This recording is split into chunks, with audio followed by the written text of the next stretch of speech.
Salut la gang, bienvenue à Sans Limites. Aujourd'hui, je rencontre un gars qui connaît le hockey sous toutes ses coutures. Un champion de la Coupe Stanley, il a joué avec Sidney Crosby. Commencez à savoir c'est qui? Maxime Talbot. Il va nous raconter c'est comment monter au sommet et ensuite essayer d'y rester. On fait ça sans limite.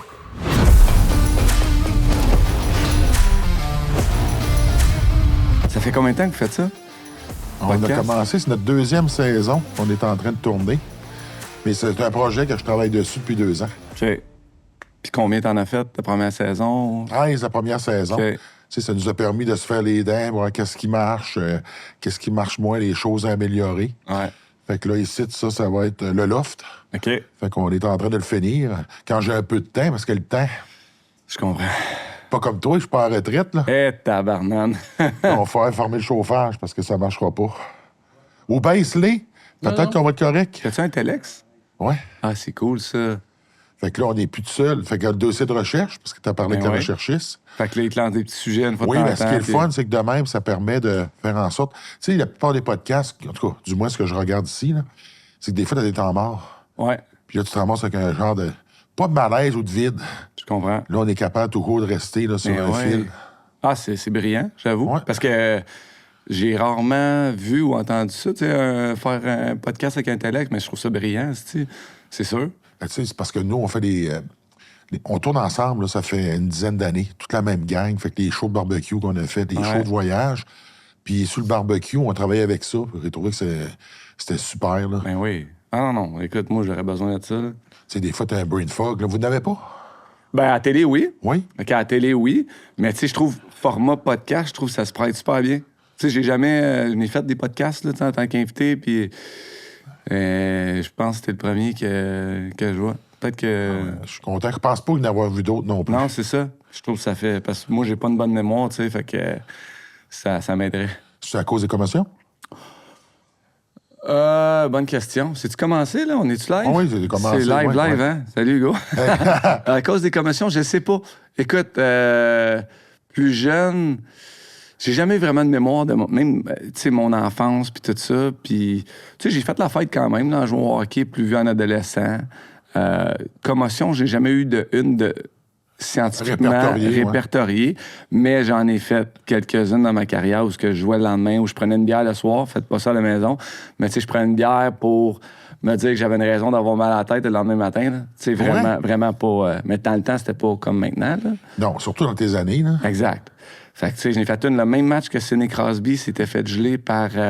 à Washington, c'était un outdoor game où il manquait quasiment 1 an. Oui. Moi, j'en ai fait une petite, puis ça passe sous silence, hein? Quand Sidney Crosby en fait une, puis j'en ai fait une petite, mais moi, j'avais patiné le lendemain, puis tout ça. Puis ça a duré 2 semaines. C'était où, le match? C'était à Pittsburgh, contre Washington, au Heinz Field. Puis... Je m'en souviens. Ouais, exact. Moi, j'ai fait 5 Winter Classics. Puis ça, c'était... Hey, ça devait être le fun de jouer ce genre de game-là C'était au Heinz Field. Ouais. Outside, comme quand t'es jeune, puis tu jouais ces patinoires extérieures. C'était écœurant. Pour moi, là, j'ai toujours adoré ça. Puis j'aimais toujours le... Tu sais, coming up to this. Tu sais, parce qu'il y a HBO qui avait commencé aussi. C'était Road to the Winter Classic. Fait que pendant 1 mois, t'as les caméras dans la chambre. Fait que t'as comme une animosité que t'es rendu au mois de janvier. Janvier, il y a comme un temps mort dans la saison, des fois. Là. Fait que c'était comme quelque chose d'excitant. Une petite série, admettons, là, de game importante au milieu d'une saison qui peut des fois être longue. Fait que ça amenait de l'émotion. Les caméras là, qui sont là pendant 1 mois, t'es oublies-tu ou vous filtrez tout le temps? Hey, c'est tough. J'ai fait avec Pittsburgh 2 fois.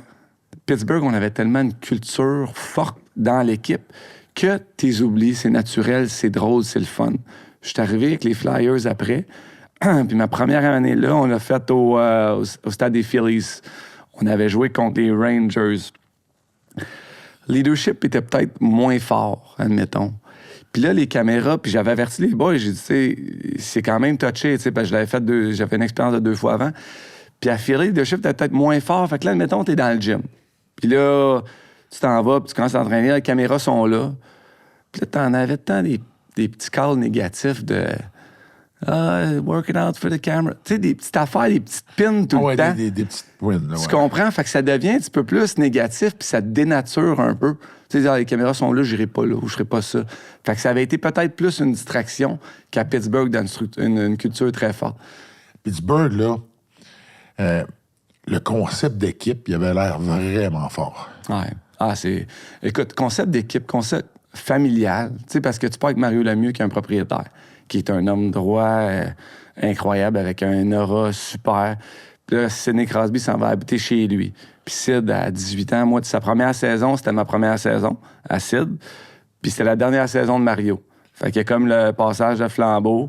Sid s'en va habiter chez Mario. Mais Sid, à 18 ans, c'était le leader le plus mature que j'ai rencontré de ma vie, là. Tu sais, il était droit, puis même des fois, je me rappelle, là, on avait une équipe de vétérans à 18 ans, puis on sortait beaucoup, là. Tu sais, c'était la vieille culture, là. C'était Mario, c'était Mark Recchi, John Leclerc. C'était le mélange des deux cultures. Oui. Puis c'était l'ancienne garde, là. Tu sais, c'était vraiment... Fait que Sid, t'arrivais là, moi aussi, année recrue.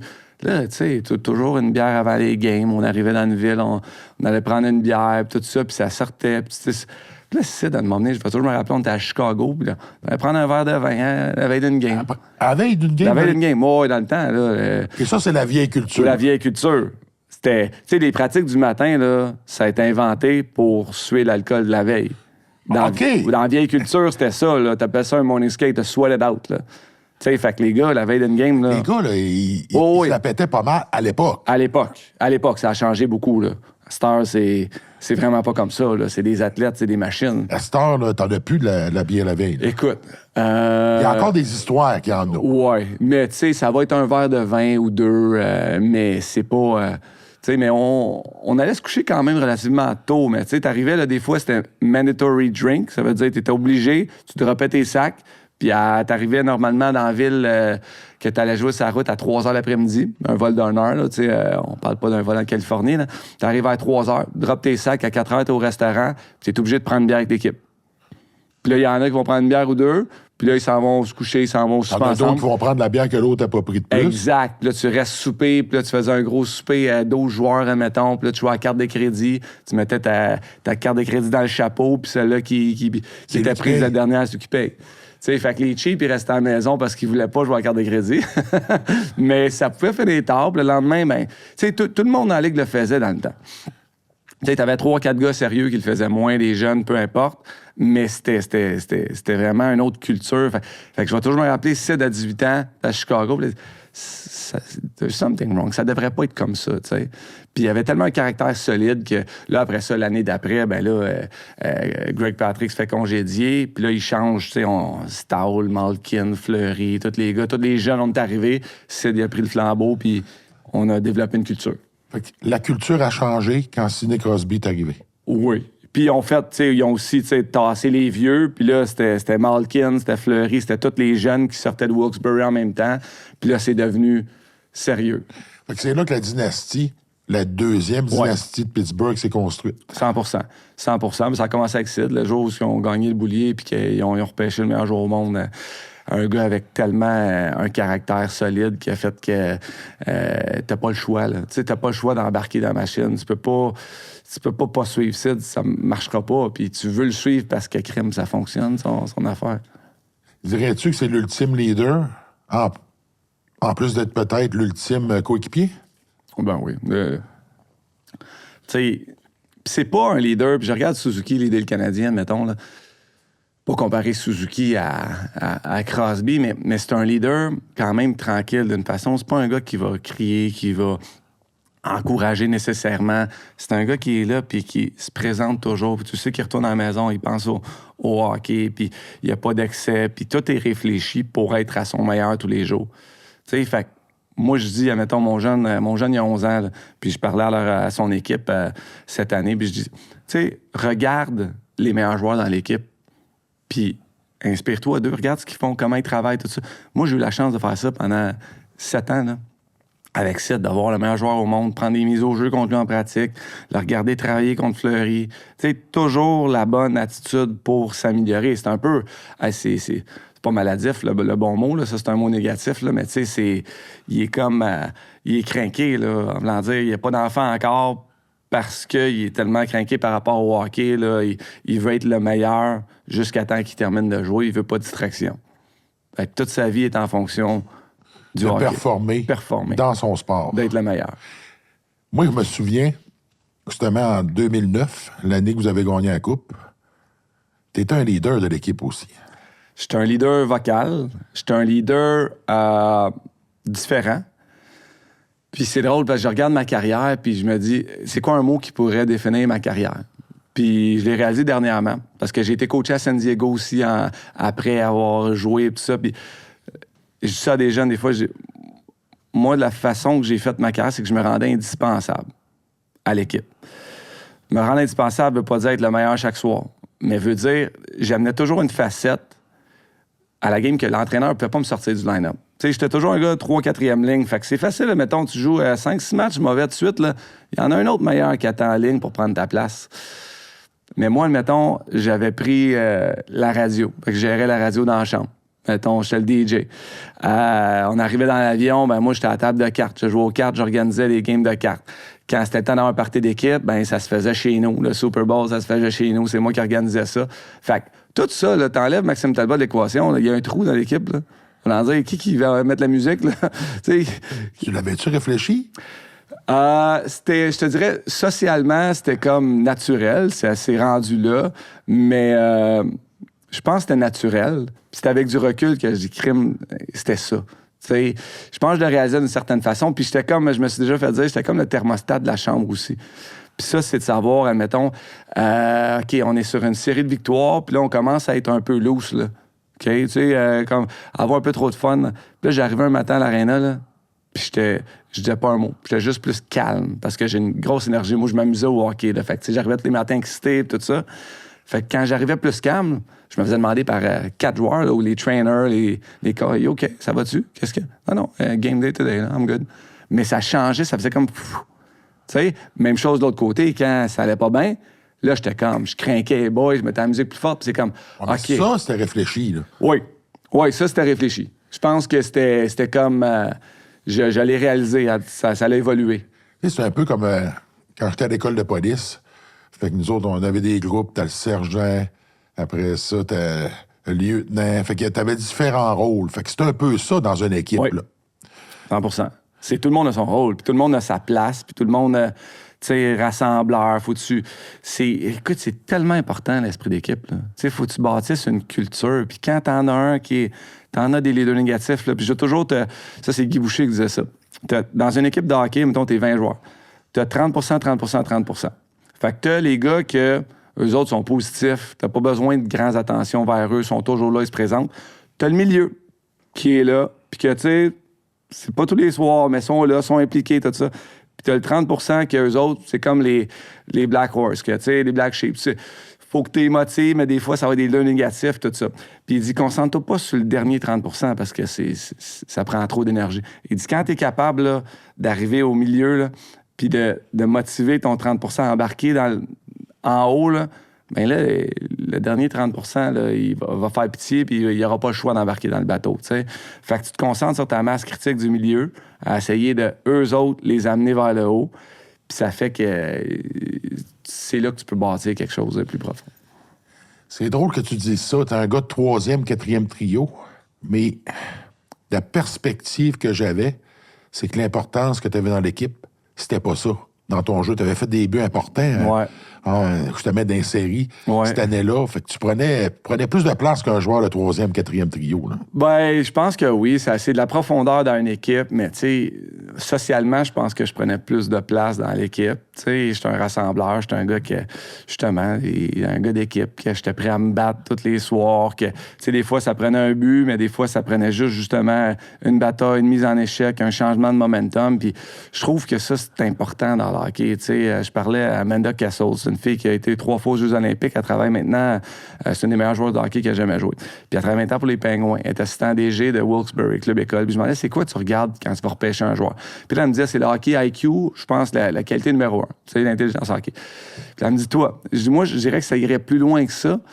C'est l'intelligence générale, sociale d'un athlète est tellement important. Même si t'es pas le joueur le plus intelligent sur la glace, si tu comprends ton rôle, si tu comprends c'est quoi le score, si tu comprends t'es rendu où dans la saison, quand aller prendre une bière avec les boys, qu'est-ce que le coach a de besoin, c'est là, tu sais. Fait que c'est plus que juste du hockey IQ sur la glace. Il y a tellement de facettes à bâtir une équipe, puis à se bâtir soi-même en tant qu'athlète pour garder sa place. Parce que c'est un sport de compétition, là. Crime, comme je te dis, 5-6 games que ça va pas bien, c'est facile, t'en mets un autre, puis t'es tout le temps... C'est la même chose. Tu pars la deuxième ligne, tu descends sur la 3, c'est différent. Fait qu'il faut toujours être capable de s'ajuster pour aider l'équipe. Tu sais, toi, justement, tu nous as parlé du type de joueur que tu étais. Fait que tu trouves des façons de te rendre indispensable. Oui. Mais tu as toujours en arrière-plan l'idée que tu es ce type de joueur-là qu'on peut remplacer. Oui. As-tu passé ta carrière avec ça, là? Ah, c'est sûr. Être un athlète professionnel, t'es vulnérable. Là.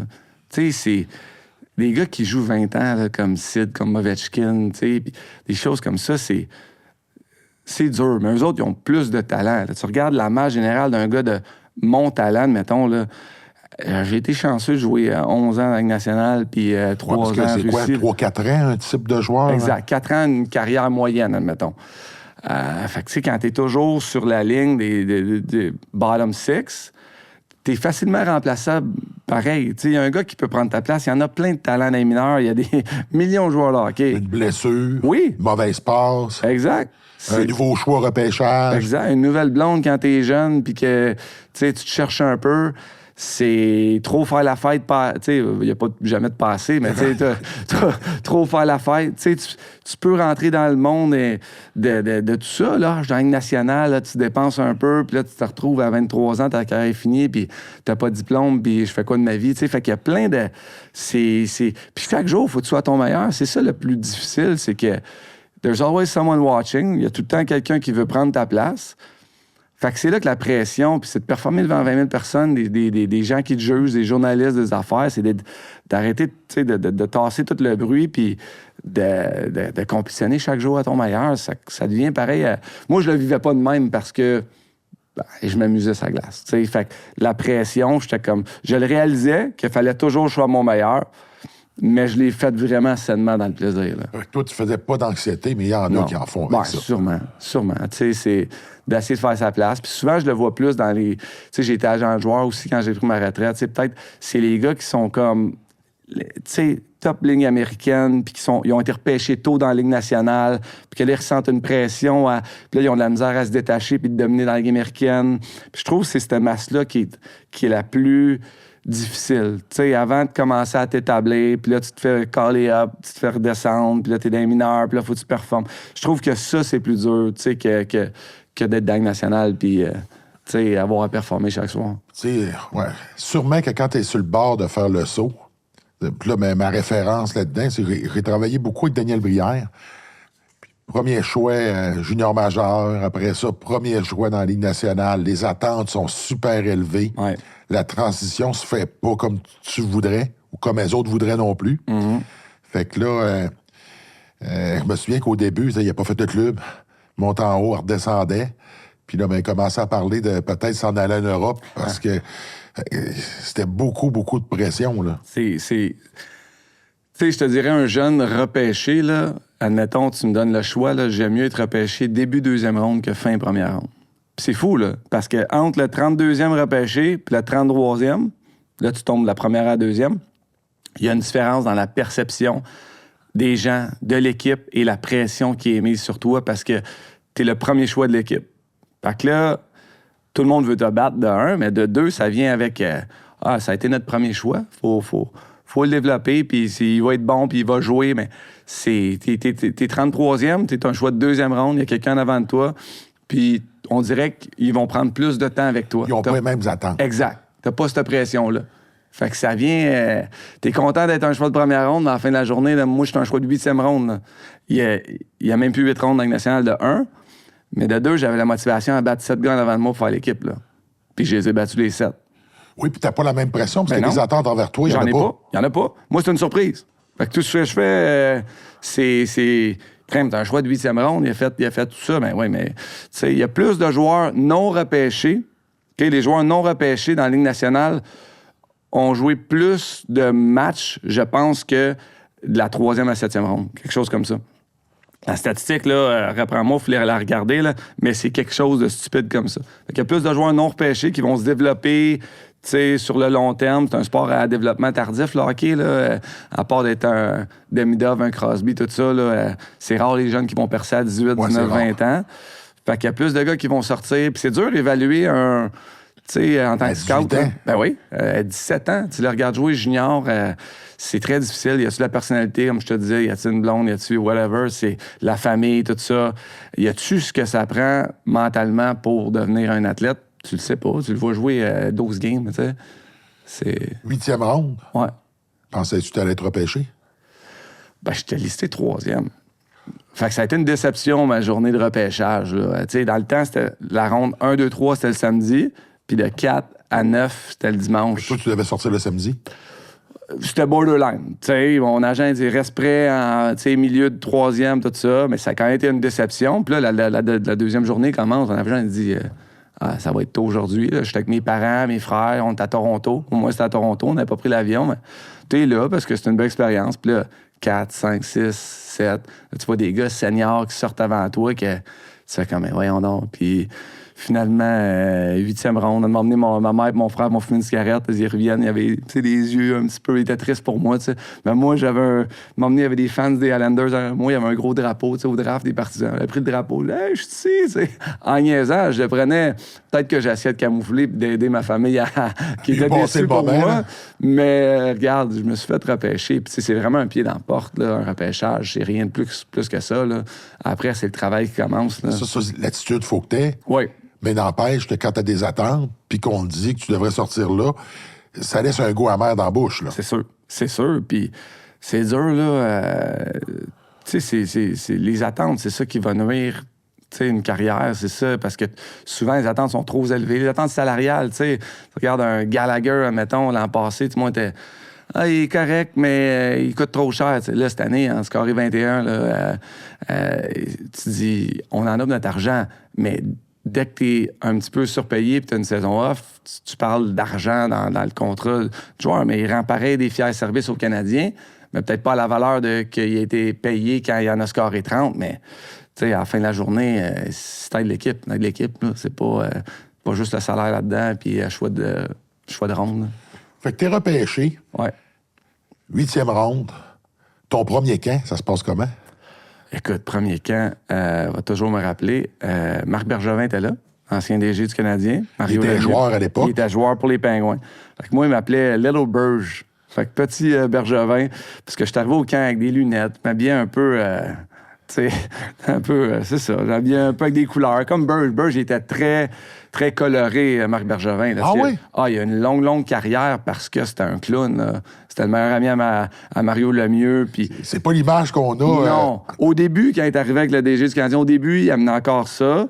Puis là, je pense que tranquillement, le stress de la job fait qu'il est devenu plus corporate c'était un peu. C'était le best body de Mario Lemieux. Oui, il était très dans le temps avec Pat Brisson, Luc Ça doit aider pas mal à allonger ta carrière. Oui, mais ça l'a allongé sa carrière. Après ça, il était à Vancouver. Les équipes le signaient parce qu'ils savaient comment il était bon dans le vestiaire.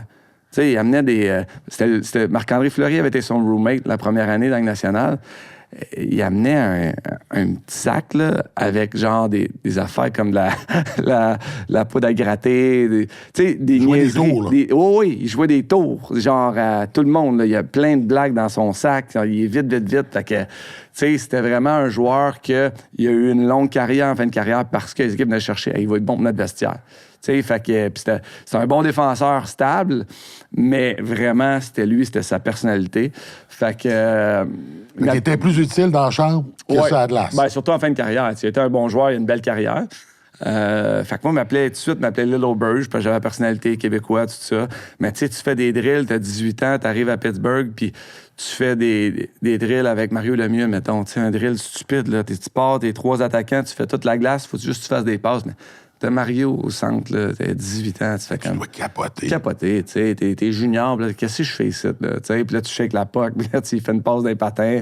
Fait que, tu sais, t'as tout ce stress-là. Puis Alexandre Daigle, qui était un ancien premier choix au total Ligue nationale... Étais-tu là? Il était là aussi, il était à ce camp-là, puis il m'avait amené souper au Morton Steakhouse un soir, il m'avait sorti. Puis Mario, à chaque camp, il amenait tous les Québécois chez lui, souper, puis prendre un verre de vin. Fait qu'imagine-toi, là, tu sais, on est 5-6 Québécois au camp, on s'en va souper chez Mario en banlieue de Pittsburgh. Puis là, tu t'es en train de souper avec Mario Lemieux pendant un camp au mois d'août, septembre, là, puis tu fais comme, wow, c'est tellement... T'as été repêché quand, au mois de juin? 2002, au mois de juin. Fait qu'au mois de septembre... Fait qu'en moins de 2 mois, toute ta vie vient de changer solide. Oui. Oh, oui, je suis rendu à Pittsburgh en septembre, puis je mange chez Mario Lemieux. Là. Fait que, tu sais, c'est quand même... wow, je me pinçais, là. Il est comment? Bah, Mario, c'est une présence... tu sais, mettons, je dis souvent de Mario, t'es dans une salle de banquet. T'as 400 personnes, puis tu sens un aura. Tu sais il est où dans la pièce, puis lui, même si tu connais pas le hockey, c'est quelqu'un. Tu sais, fait il y a une présence très calme, il aime rire, il adore rire. Il est toujours avec Pierre Larouche, qui est son meilleur chum. Puis Pierre, c'est un drôle, là. Il a une super belle énergie, c'est un gars que j'adore. L'ancien joueur de hockey? Exact. Pierre Larouche, le Canadien, oui. a fait des 50 buts, c'est une légende dans le hockey. Puis Pierre est toujours resté avec Mario. Puis même quand Mario est devenu propriétaire, Pierre était tout le temps dans la loge avec lui. On a la même routine. Ils jouaient au golf ensemble le jour des matchs. Puis en série, il était là. Puis après chacune des victoires-défaites, il descendait dans le vestiaire avec Pierre Larouche. Fait qu'il est là, il était présent. Puis écoute, moi, j'étais quand même très chum avec Sidney. Fait que, en 2 games, on allait souper chez Mario avec Sid. Là, on parle au milieu de carrière, là, quand j'ai 23-24 ans. Fait que je me retrouvais chez Mario quand même souvent avec ses 4 enfants. Puis on a gardé une belle relation ensemble. Puis là, je fais beaucoup de choses pour sa fondation. Là, il fait toujours un gros tournoi de hockey au mois de février. Puis là, il a rajouté un tournoi de golf, admettons. Fait que je suis là pour sa fondation 2-3 fois par année. Fait que c'est sûr que la ville de Pittsburgh, il y a une place importante pour toi, là. Oui, vraiment. Écoute, ça a failli aller de l'autre bord d'une façon quand j'ai gagné une Coupe Stanley. Puis j'étais très impliqué dans la ville. Là. Il y avait un commercial d'auto que je faisais qui passait comme un peu la pub de Jack Hay, là, avec Belle et Bœuf. Le shérif, là. Exact. T'sais. Fait que moi, j'avais une pub d'auto qui était vraiment dégueulasse, qui avait passé à Jay Leno parce que c'était vraiment pas bon. Là. C'était moi, Colby Armstrong, Sergei Gonchar, puis Malkin. On a fait une pub de char, puis elle passait 3 fois pendant chaque game. Puis le monde était tanné, puis là, il m'appelait Superstar. Fait que j'avais créé une relation avec la ville de Pittsburgh. J'avais ma fondation en ville. J'étais vraiment... Là, on gagne la coupe. Je reste 2 autres saisons après, puis là, je deviens agent libre à 27. Puis j'ai pris la décision de signer pour les Flyers. Un contrat de 5 ans. Fait que, tu sais, c'est l'ennemi juré des Pingouins. Ouais. C'est une bonne question, pourquoi j'ai fait ça. Mais la réponse est quand même simple, c'est que un joueur comme moi, je l'ai dit par rapport à ma carrière, tu sais, t'es agent libre une fois dans ta vie. T'as 27 ans, puis là, les équipes appellent. Puis les Pingouins, on était toujours au cap salarial parce qu'à chaque année, on avait un bon club. Fait que là, les équipes appellent. T'es agent libre le 1er juillet, puis là, t'as des offres de 4-5 ans, tu le sais par le background, par Brisson. Tu sais, dans le temps, t'avais pas le droit de parler aux équipes avant le 1er juillet, mais tu sais un peu ta valeur. Parce que t'entends des bruits, t'entends du bruit. Fait que là, avec les Pingouins, eux autres, Ray Shero a une super belle relation, puis une belle relation avec le propriétaire aussi, pas Mario, mais Ron Burkholz qui était là, puis il voulait me garder, mais il pouvait juste aller à 2 ans, tu sais. Là, t'es là, qui est un joueur de mon style, t'as des 5 ans à l'autre bord, 2 ans à Pittsburgh, fait que je suis arrivé le 1er juillet, puis j'ai fait des tableaux Excel, puis le téléphone a sonné, puis j'ai signé 5 ans avec les Flyers, parce que, tu sais, j'avais tout fait un tableau Excel là, avec mon cousin, là, tu sais, coach, leadership, capitaine, les chances de gagner, les taxes. Tu sais, c'était quand même... Puis là, j'avais 5-6 équipes qui ont appelé. Puis finalement, les Flyers, c'était là que je me disais, c'est là que j'ai la meilleure chance de gagner. Ils ont signé Jagger, c'était là. Brizgalov, qui était le meilleur goaler, c'est les agents libres. Ils ont changé Richards, Carter, cherché des jeunes. T'avais Giroux. Fait que Brière est encore là. Fait que c'était comme... C'est là que je veux gagner. Puis moi, je quittais pas juste pour l'argent ou la sécurité. C'était comme, tu sais, parce que j'ai une meilleure offre de Toronto, là. Puis j'ai dit, je voulais pas à Toronto à ce moment-là parce qu'ils s'en allaient pas dans la bonne direction. Fait que j'ai dit, je vais aller... Fait que ça a été tough. La première année, on joue contre les Pingouins en première ronde en série. Ça a été une série folle en 2012 qu'on les a battus. Les Flyers ont battu les Pingouins. Fait que j'ai comme un peu... Écoute, j'aurais été un Pingouin dans le cœur toute ma vie, là, puis je le suis encore. Mais j'ai gagné mon pari d'une façon parce que j'ai été me développer ailleurs. J'ai été apprendre comment ça fonctionnait ailleurs. Tu sais, je regarde maintenant ma vie d'entrepreneur. Tu sais, j'ai eu différents coachs, j'ai eu différents DG, différentes cultures d'équipe, différents capitaines. J'ai rencontré plein de monde. Fait que j'ai appris beaucoup. Puis j'ai été chanceux quand j'ai pris ma retraite, ben les Pingouins m'ont ramené dans leur famille. Sûrement que tu avais planté des bonnes graines là-bas, là, parce que c'est quand même un coup de poignard que tu fais partir avec... 100%. Avec l'ennemi juré. Mais j'ai été extrêmement chanceux. Puis ça s'est passé le 27 décembre, ma première année, quand j'ai joué les Flyers, j'ai été joué à Pittsburgh. Puis là, ils ont fait un tribute vidéo, tu sais, après avoir joué là 6 ans, puis gagné la coupe, tout ça. Puis là, au début, on entend un petit peu là... Tu sais, des petits shows, puis là, de m'emmener, la crowd a pris le dessus, puis ils m'ont applaudi, ils se sont levés, puis j'ai comme... OK, c'est correct. Tu sais, puis là, on a joué en compte en série, puis tout ça, mais ça a fini que, regarde, cette année, je reviens de Pittsburgh, là, ils m'ont fait un bobblehead cette année, là, tu sais, 16 ans après avoir gagné la Coupe Stanley. Ils ont fait 5 bobbleheads cette saison-ci. Jagger, le mieux, Hornquist, Kessel, puis moi. C'est 5 moments pour les 5 coupes. Puis ils me font un bobblehead, puis je fais de la télé à Pittsburgh cette année. J'ai fait la télé pour FSN. Fait que je suis vraiment retourné organiquement. Tu retournes au nid. Où tout a commencé, exact. La première fois que tu as mis le chandail des Flyers? Ah, écoute, c'était partagé comme émotion. Tu sais, j'étais fier parce qu'à un moment donné, faut t'avancer en vie, tu sais. Puis, tu sais, je me suis fait demander, tu le regrettes-tu d'avoir quitté? Tu peux pas regretter. Je suis pas un gars qui vit dans le passé non plus. Comme je te dis, tout le bien qui est venu de ça. Est-ce que j'aurais voulu être un meilleur de ma vie? Certainement. Gagner encore, certainement. Mais tu sais, moi, je tourne la page. J'ai pris une décision, je vis avec, puis j'ai vécu des beaux moments quand même à Philadelphie pendant 2 ans et demi. Là. On a été échangé à Colorado puis Boston. T'aurais-tu accepté de jouer à rabais si t'avais eu 5 ans à Pittsburgh? Sûrement. Parce que la grosse discussion que j'ai eue avec mon cousin, qui est comme mon ange gardien, là, c'était comme... Il m'a demandé à un moment donné, il dit « Combien ça vaut pour toi une Coupe Stanley? » Tu sais, admettons que les Pingouins gagnent 3 Coupes Stanley dans les 3 prochaines années, puis tout signe à Philly. Tu sais, c'est comme, c'est quoi le... Puis c'était la question qui tue, là. C'était vraiment difficile à répondre pour moi. Mais j'ai été chanceux parce que j'ai gagné mon pari où les Pingouins n'ont pas gagné pendant mon contrat de 5 ans. Tu sais, fait que là, j'étais comme, OK. Vous avez passé proche de vous rendre. Les Pingouins ou les Flyers? Les Flyers. Les Flyers, moi, non. Moi, j'ai perdu en 2e ronde la première année que j'étais là. La 2e année, c'était le lockout. On a manqué les séries, puis j'ai été changé après 10 games la 3e année. OK. Fait que j'ai été au Colorado avec Patrick Roy sa première année. Ça aussi, c'est quand même pas pire. C'était pas pire. C'était écœurant. Écoute, jouer au Colorado, là... ma femme était fâchée après moi parce qu'on a quitté. Là. Après 1 an et demi, j'étais échangé. Là. OK, puis, elle voulait pas partir de là. Elle voulait pas partir. On était bien. Là. Tu sais, c'est relax comme place. C'est beau, les montagnes. C'est vraiment healthy. C'est happy un peu. Là. Tu sais, c'est slow. C'est slow. Puis on a eu notre premier enfant au Colorado. Jackson est né à Denver. Puis c'était cool, elle marchait partout. Il y a 300 jours de soleil. La neige, tu sais, neige un jour, ça fond le lendemain. Tu peux jouer au golf puis skier dans la même journée à Vail, tu sais. C'est vraiment une belle place pour vivre, là. Ouais. C'est un peu comme jouer en Californie. Oui. Moi, j'ai coaché en Californie. Mais au Colorado, je te dis que je m'ennuyais d'une chose. Parce que je quittais des Flyers. J'étais arrivé au Colorado. Les Flyers, c'était le micro d'en face. C'était 40-50 reporters qui sont très difficiles. C'est un marché difficile. Ça ressemble un peu à Montréal. Exact. Moi, j'ai toujours dit, Pittsburgh, ça ressemble à Québec, puis Montréal à Philly. D'une façon, parce que Pittsburgh, là, comme à Québec, c'est un gros village. Tu sais, les médias, là, connaissent tous par leur premier nom, puis c'est des chums. C'est une ville de col bleu. Là. Exact.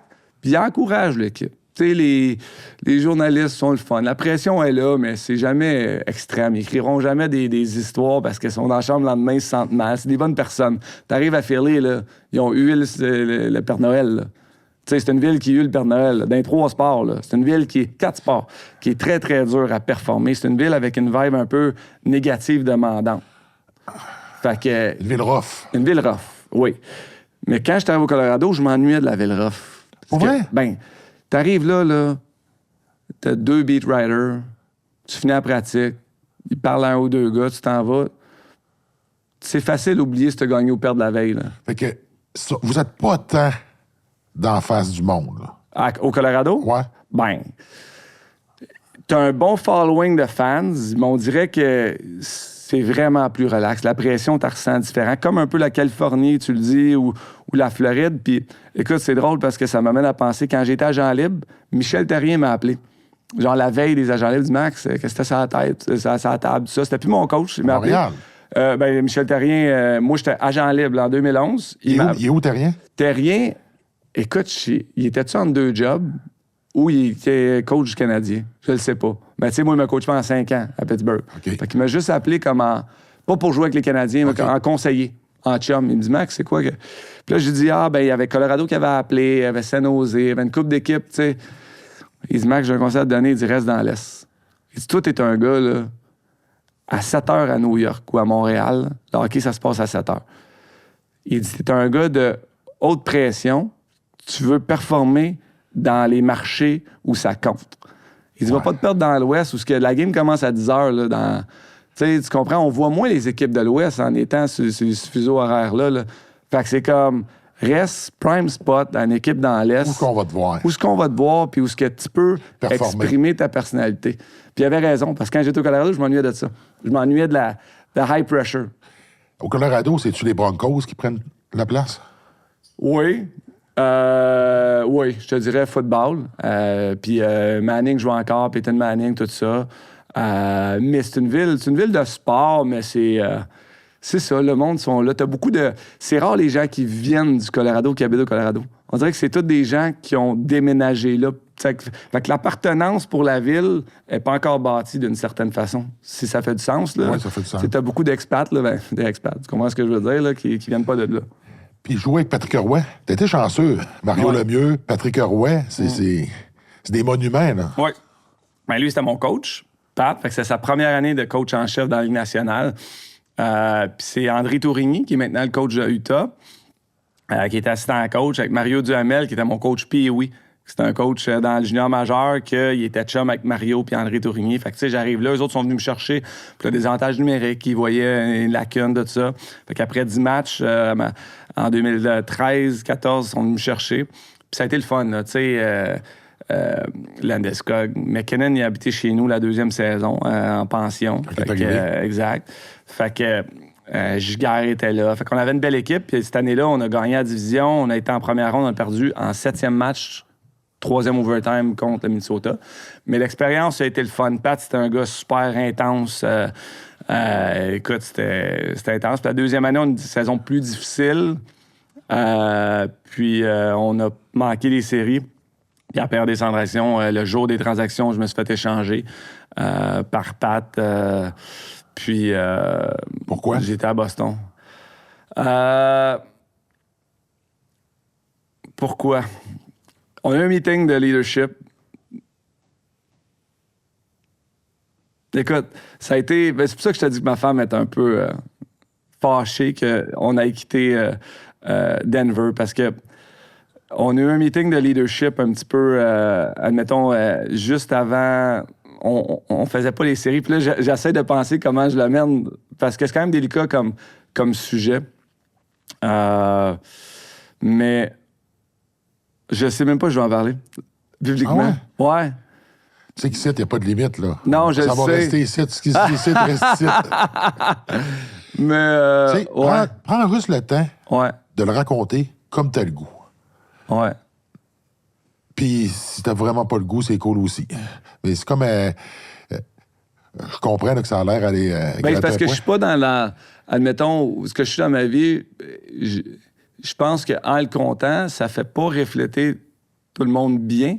Puis j'ai pas envie de dégratigner des gens. Tu sais, c'est du passé, puis c'est comme... ça fait partie de mon histoire.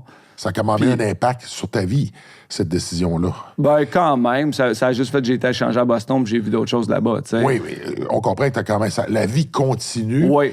Mais clairement, ta femme aurait aimé ça continuer là-bas. Probablement que toi ici. Oui. Ça semble être le cas. C'était une belle place, c'est sûr et certain. C'était le fun. Parce que tes yeux parlent beaucoup, là. Oui, exact. Mais ça a été un changement... tu sais, encore là, comme quand j'ai signé avec les Flyers, c'est comme... Tourne la page. Puis moi, je suis toujours dans un échange. C'est autant que l'équipe t'échange, mais moi, je disais toujours, le verre à moitié plein, c'est une équipe qui vient te chercher. C'est pas que ton équipe te veut plus, c'est que l'autre équipe te veut, tu sais. Fait que c'est ça, mais une belle expérience en général. Puis tu sais, des leçons de vie. Admettons, tu dis ce que tu penses, puis après ça, tu te regardes dans le miroir le soir, puis je leur ferais la même chose encore. Ça, c'est important. Exact. Ça, c'est important. Exact. Fait que j'ai respecté mes valeurs là-dedans, puis je leur ferais encore exactement la même chose. C'est quoi ça, un meeting de leadership? Un meeting de leadership, tu sais, il y a certaines équipes qui vont arriver puis qui vont avoir, mettons, t'as ton capitaine assistant, puis là, t'as les vétérans dans l'équipe, puis des fois, un plus jeune, puis là, t'essaies de voir, OK, le coach va s'asseoir avec toi, les DG, puis là, comment ça va, les boys? Est-ce que on pratique trop fort, pas assez fort? Est-ce que le feeling est bon, tout ça? Fait que c'est remettre des pendules à l'heure. Puis ça arrive régulièrement, fréquemment dans les bonnes organisations. Puis c'est de voir si everything's OK. Est-ce que même, tu sais, je parlais à Guy Boucher des fois, est-ce que l'autobus à cette heure-là, c'est correct? Avez-vous assez de temps? Est-ce que l'entraînement, c'est trop, c'est pas assez? Fait que c'est vraiment de revoir tout ça à travers une saison, 3-4 fois dans la saison. Patrick Leroy, comme coach, il était-tu aussi intense comme joueur? Oui. Oh, oui. C'est un gars, écoute, c'est un compétiteur né. C'est un gars qui il prend tout sur ses épaules. Tu sais, polarisant d'une certaine façon, où ce que regarde, suivez-moi, puis c'est ça. Là. On a vu cette saison, Anthony Duclair ou whatever, il y a des choses qui se font des fois par les médias, il y a un plan, mais il est très, très intense dans sa façon d'être, mais c'est comme ça qu'il a gagné. Junior, c'est comme ça qu'il a gagné aussi. Mais c'est un passionné de hockey. J'ai croisé un mariage l'été passé, puis c'est encore ça. Il te parle tout de suite de hockey. Là, junior, peu importe, là, il parle de hockey. Fait que c'est un passionné. Pour avoir été junior longtemps de même avec les remparts puis faire l'autobus, là, quand... Alors qu'il n'y avait pas besoin. Ben, c'est ça. Faut que tu aimes ça en tabarouette, là. Fait que c'est un passionné. Mais tu sais, c'est dans une situation gagnante, c'est super parce que là, tu suis tout ça. Quand ça va moins bien, c'est comment que tu cherches à motiver tes joueurs. Puis... Comme coacher junior, on s'entend, un entraîneur a plus de pouvoir que lorsque tu coaches les professionnels. Sûrement, oui.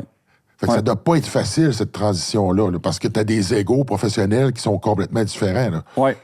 Ben, c'est un beaucoup plus gros bateau, là, que ce soit les propriétaires, les DG, les assistants coachs. Tu as beaucoup de responsabilités. Puis là, c'est justement, c'est de bâtir une équipe avec le défi devant toi.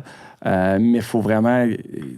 Tu sais, quand je te dis que c'est un gros bateau, tu as plusieurs personnes dans une équipe qui font marcher ça droit. Fait que faut savoir bien s'entourer puis travailler avec tout le monde puis tout ça. Fait que, mais juste ça drive de compétition puis de gagner quand tu sais qu'il veut tellement, c'est sûr que ça motive les joueurs. Tu as eu des échanges. Tu vis ça comment?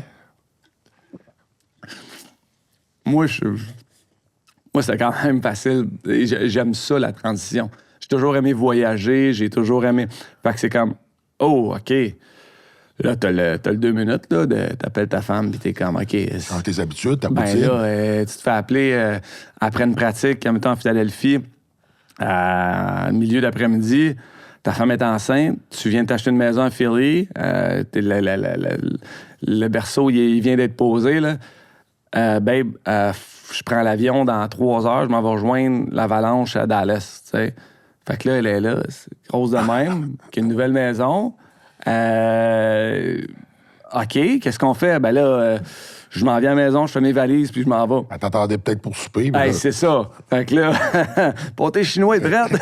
Fait que là, tu te dis, bon, OK. Fait que là, après ça, je m'en vais là-bas. Là, tu restes à l'hôtel quelques jours. Là, tu cherches un loyer. Là, elle reste à Philadelphie un petit peu. Puis, tranquillement, je trouve une place. T'essaies de setter up le mieux que tu peux. L'équipe paye pour les meubles et tout ça. Mais après ça, ta femme est affilée. Il faut qu'elle vende la maison. On venait de l'acheter 8 mois avant. On va se le dire, c'est de la merde, là. C'est de la merde. Mais dans le temps, on n'avait pas encore d'enfants. C'est quand même... Est-ce que chanceux, c'était Oui.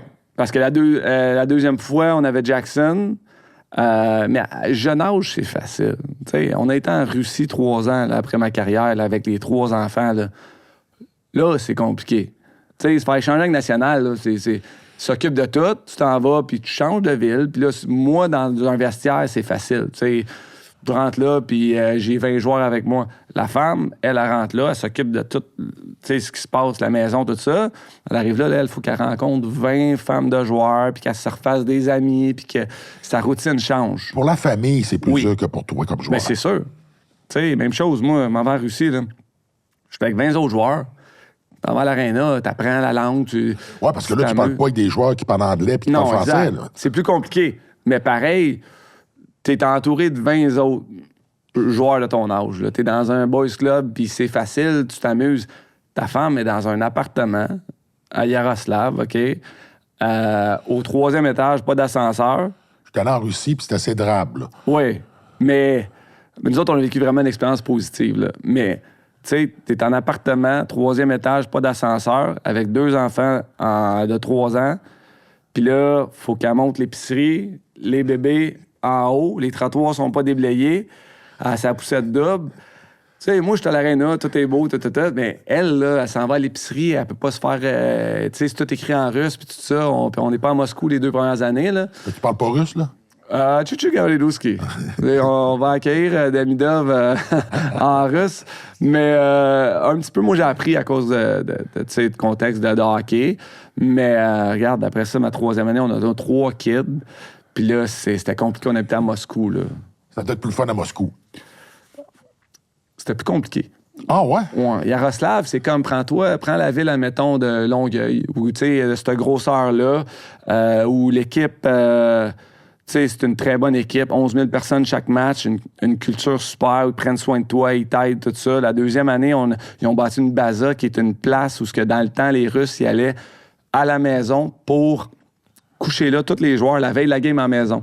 Parce que sinon, les Russes voulaient les contrôler pour pas qu'ils prennent trop de vodka. Fait qu'ils faisaient coucher à l'hôtel la veille des games. Fait que ça, t'appelles ça une baza. Là, les bazas, avec l'argent qu'il y a en Russie, ils ont commencé à bâtir des centres d'entraînement. Fait que là, nous autres, on habitait dans un centre d'entraînement. Il y avait l'aréna de pratique, un spa 5 étoiles avec 4 différentes sortes de saunas, une garderie, un parc, un terrain de football, tennis, room service, babysitter. La 2e année, on habitait là. OK, ça devait être cool. C'était un Four Seasons, un Ritz. On habitait là dans 3 chambres. Costco, l'autre bord de la rue. Là, c'était vraiment simple, facile, c'était beau. Puis la 3e année, j'étais à Moscou. Là, c'était compliqué. Là, tu trouves un appartement. On habitait sur la rue du Red Square, du Kremlin. C'est quand même beau, là. C'était malade. Mais, tu sais, là, mon gars, il allait à la petite école. Il y a de l'argent là-bas. Il y a de l'argent, ça n'a pas de bon sens, là. Hey, mon gars, il allait à la petite école, une petite école british, admettons, là. On l'a mis là. Ma 2e était à la garderie. Ma 3e, on avait une nanny à la maison parce que ma femme faisait qu'elle fasse des lifts. Fait que là, elle prenait un taxi le matin. Puis moi, j'avais un chauffeur. J'étais avec David Dernay, un chauffeur. Fait 40 minutes de char pour la pratique. Là, ma femme, on avait une nanny parce que ça pouvait pas se faire tout seul, là, elle. Pourquoi vous n'avez pas acheté de voiture? Ah, c'est compliqué. Puis là, t'es là 1 an, tu sais, tout ça. Puis en Russie, c'était quand même mieux d'avoir un chauffeur que de conduire, surtout à Moscou, là. C'est quand même rock'n'roll. Fait que moi puis Dave, on prenait le chauffeur, on allait à la pratique. Là, ma femme était avec des 3 kids, puis là, logistique, d'aller porter mon gars, tout ça. Mon gars, il a une petite école, tu dis qu'il y a de l'argent là, elle a une petite école privée d'Angleterre, mettons, avec une bonne téléphonique en avant de l'école, dans le temps de Moscou. Il arrive là, je pense que 4 enseignantes pour 8 élèves, là. Tu sais, t'es dans une petite salle il y a 5 ans, là. Il se fait inviter à une fête d'amis, d'un petit ami russe dans sa classe. OK, on va y aller. Là, on l'habille, il habite là avec ses bottes, son petit manteau, tout ça. On rentre au Staline Hotel, un des plus bels hôtels à Moscou. Il avait tout réservé le 1er étage pour la fête de 5 ans de son ami. Je pense que la fête a dû coûter 200-300 000. C'était, tu sais, caviar, champagne, les parents, puis les enfants. Il y a eu comme, je pense, 9 spectacles pendant la soirée. Là. Des Transformers de 3 mètres, des autos téléguidées. C'était... J'ai jamais vu ça. T'as-tu donné le cadeau que t'avais emmené? Ah, j'ai amené genre un petit Lego à 12 piastres. Là. On va retourner oui. C'était ridicule. Tu sais, tu fais comme, OK, t'es pas chez vous, là, t'es ailleurs. C'est une autre sorte d'argent. Puis de... C'est drôle parce que Moscou, c'est... Ben, la Russie, en soi, t'as comme... Il y a 2 côtés. Oui. Il y a les riches, exact. Puis il y a les pauvres. La classe moyenne est pas là. Pas là. Exactement. T'sais, moi, je suis allé compétitionner en 2004. On compétitionnait au stade olympique, où il y avait eu en 80 les Jeux olympiques. Puis on habitait là. C'était comme un voyage dans le temps. Oui. parce que dans ma chambre, ça n'avait pas changé depuis 1980. C'est sûr. Fait que là, j'avais trouvé ça vraiment spécial. Tu sais, le lit, j'étais plus large que lui. Là. Fait que ça n'avait pas été super confortable, là, mais l'expérience, par contre. Oui. Ah ouais. Mais partout, les voitures, tout ça, tu sais, c'est bizarre parce que, tu sais, t'as eu le communiste, tout ça, puis il y a encore des, tu sais, veux pas... Tu le sens que c'est pas pareil comme nous autres. Exact. Ils se sont rapprochés de l'Europe beaucoup. Tu sais, puis on dirait que les jeunes de mon âge qui jouent dans KHL, qui ont fait des sous, là, eux autres, ils veulent montrer qu'ils ont de l'argent. Il y a beaucoup de ça de paraître aussi. Là-bas, c'est bien important. Exact. Ils flashent le cash. Oui. Le paraître est super important. Puis c'est la décadence. Tu fais des soupers d'équipe, puis il y a de la bouffe sur la table, il y a du gaspillage.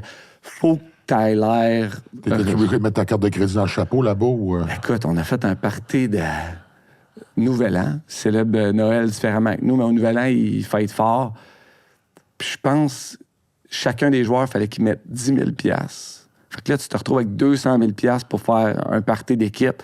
Il avait flyé des Backstreet Boys russes à Yaroslav. C'était comme une grosse salle. Puis comme... Qu'est-ce que c'est? Des fois, je me pinçais, je me dis, je suis où? Qu'est-ce que je fais ici? Comment je me suis retrouvé ici? Puis c'était magnifique parce qu'en même temps, je me disais, pour moi, le bonheur, c'est comme, je suis exactement où je devrais être présentement. Parce qu'on s'est amusé. Le clash culturel, l'as-tu senti? Ou vous autres, parce que tu joues au hockey, pas tant? Tu le sens, c'est sûr. Mais encore une fois, ma force de joueur dans la Ligue nationale m'a amené à m'adapter quand même facilement là-bas. Là. Puis c'est important parce que je jouais avec un autre Canadien que lui, c'était plus dur, s'adapter. Mais quand tu te prouves à ce peuple-là que tu es là pour les bonnes raisons, que tu travailles aussi fort qu'eux, que tu veux vraiment... Regarde, je te cite, là, je fais partie de l'équipe, là, ils vont t'adorer. Tu deviens un frère. Là, 3 jours, j'étais à un souper, puis je reçois un appel d'un gars que j'ai joué avec, il y a 6 ans. Zernov, il joue pour Magnitogorsk, puis là, il m'appelle FaceTime avec d'autres coéquipiers. Hey, Max, comment ça va? Il était dans ses playoffs, puis là, je me jasais, tu sais, un jeune de 24 ans. Fait que, tu sais, tu te fais des amis à vie parce que la culture est forte. Mais je prends l'exemple de mon coéquipier qui était là, lui, il voulait pas faire le 400 mètres. Fait que là, il avait mal à l'aine. Puis là, il était sur le vélo. Puis, tu sais, là, parce que ça travaille fort, les Russes, là. Tu sais, dans le camp d'entraînement, c'est un camp d'armée, là. J'ai jamais travaillé aussi fort que le camp d'été, là. C'était fou, là. T'arrivais là 2 mois à l'avance, puis tu te levais avec un 10 km. Après ça, tu faisais un workout. T'allais sur la glace. Tu refaisais un training après-midi. Des fois, tu patinais 2 fois par jour, puis tu finissais avec un 10 km.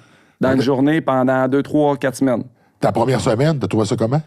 Ben moi, j'aimais ça. J'étais un athlète. Okay. C'était une de mes forces, c'est le côté athlétique, le cardio, tout ça. Le gars qui arrive pas là, avec cette attitude-là, il doit trouver ça rough, là. Exactement. Tu sais, un Ryan Whitney, admettons, un Speeding Chicklets, là, qui a joué là, puis qui parle tout le temps contre la Russie, tu sais. Lui, t'arrives là-bas, jouer à la Ligue nationale, ça va être facile. Je pensais que ça allait être facile. Ben oui. Tu sais, fait moi, je leur ai dit, vous me signez, je savais ce que vous signez. Je ne rendrai pas votre premier avantage numérique, là. Je m'étais informé. Il y a des joueurs de talent là-bas, là. Tu sais, je suis un joueur, je vais être 3e ligne, puis je peux être balle nette en avantage numérique. Fait que toi, t'étais pas tant différent comme joueur que t'étais dans la Ligue nationale, là. Non. Non. J'avais peut-être un petit peu plus. Tu sais, j'ai joué sur le premier trio, finalement. Oui, en fait de talent, mais ton rôle... Ouais. Tu t'étais vendu pour être où ce que toi, tu te voyais. Là. Gérer les attentes, du gars. Tu sais, on en a parlé tantôt. Je dis, tu sais... Je serais pas une superstar, là. Je le sais que c'est une ligue forte. Fait que j'ai les attentes. Finalement, j'ai dépassé les attentes. Fait que ça fait qu'en dedans de 2 mois, je signe un contrat pour l'année d'après. Puis j'ai re-signé une 3e année. Parce qu'il y a quand même une couple d'histoires d'horreur, là. Oui. Ils n'ont pas tous trouvé ça facile, puis il y en a qui a fallu qu'ils partent, là. Ben, la Ligue russe, avant aussi. Là. Avant, c'était la Super Ligue russe, là. Ça s'est changé en KHL. À chaque année, ça s'améliore. Ça, tu sais, Bob Hartley était coaché là longtemps. Il a fait des méchants beaux sous. Il a fait des belles relations. Puis quand tu pognes la bonne équipe, c'est encore un peu le 30-30-30. Puis dans la Ligue nationale aussi, là, équipe, c'est la même chose. Tu as 10 équipes A1 dans la Ligue nationale, 10 équipes qui vont bien prendre soin de toi. Que tu sais que puis tu as 10 équipes qui sont encore runnées un petit peu old school, avec des propriétaires plus cheap, que, qui sont pas top of the line, admettons, nutrition, puis tout ça, que c'est pas comme... Fait en Russie, il faut vraiment que tu fasses tes devoirs. Faut que tu pognes les bonnes équipes, sinon... sais, tu peux aller en transition, tu pars d'une autre ligue, tu vas aller en Russie parce qu'il y a plus de sous, admettons, mais tu vas aller dans une équipe moins forte, mais là, il faut que tu domines pour que les grosses équipes. Fait il y a comme un procédé, mais en étant un joueur national, tu tombes toujours tout de suite dans une bonne équipe. Puis là, tu sais que, tu sais, ils vont te payer, puis ça va être correct. Ils ont de l'argent, là. Ils ont beaucoup, beaucoup d'argent. Tu sais, mets-toi, ils font pas d'argent avec la KHL. C'est une dépense publique de Poutine et ses chums qui sont propriétaires des équipes. Ils payent un trip.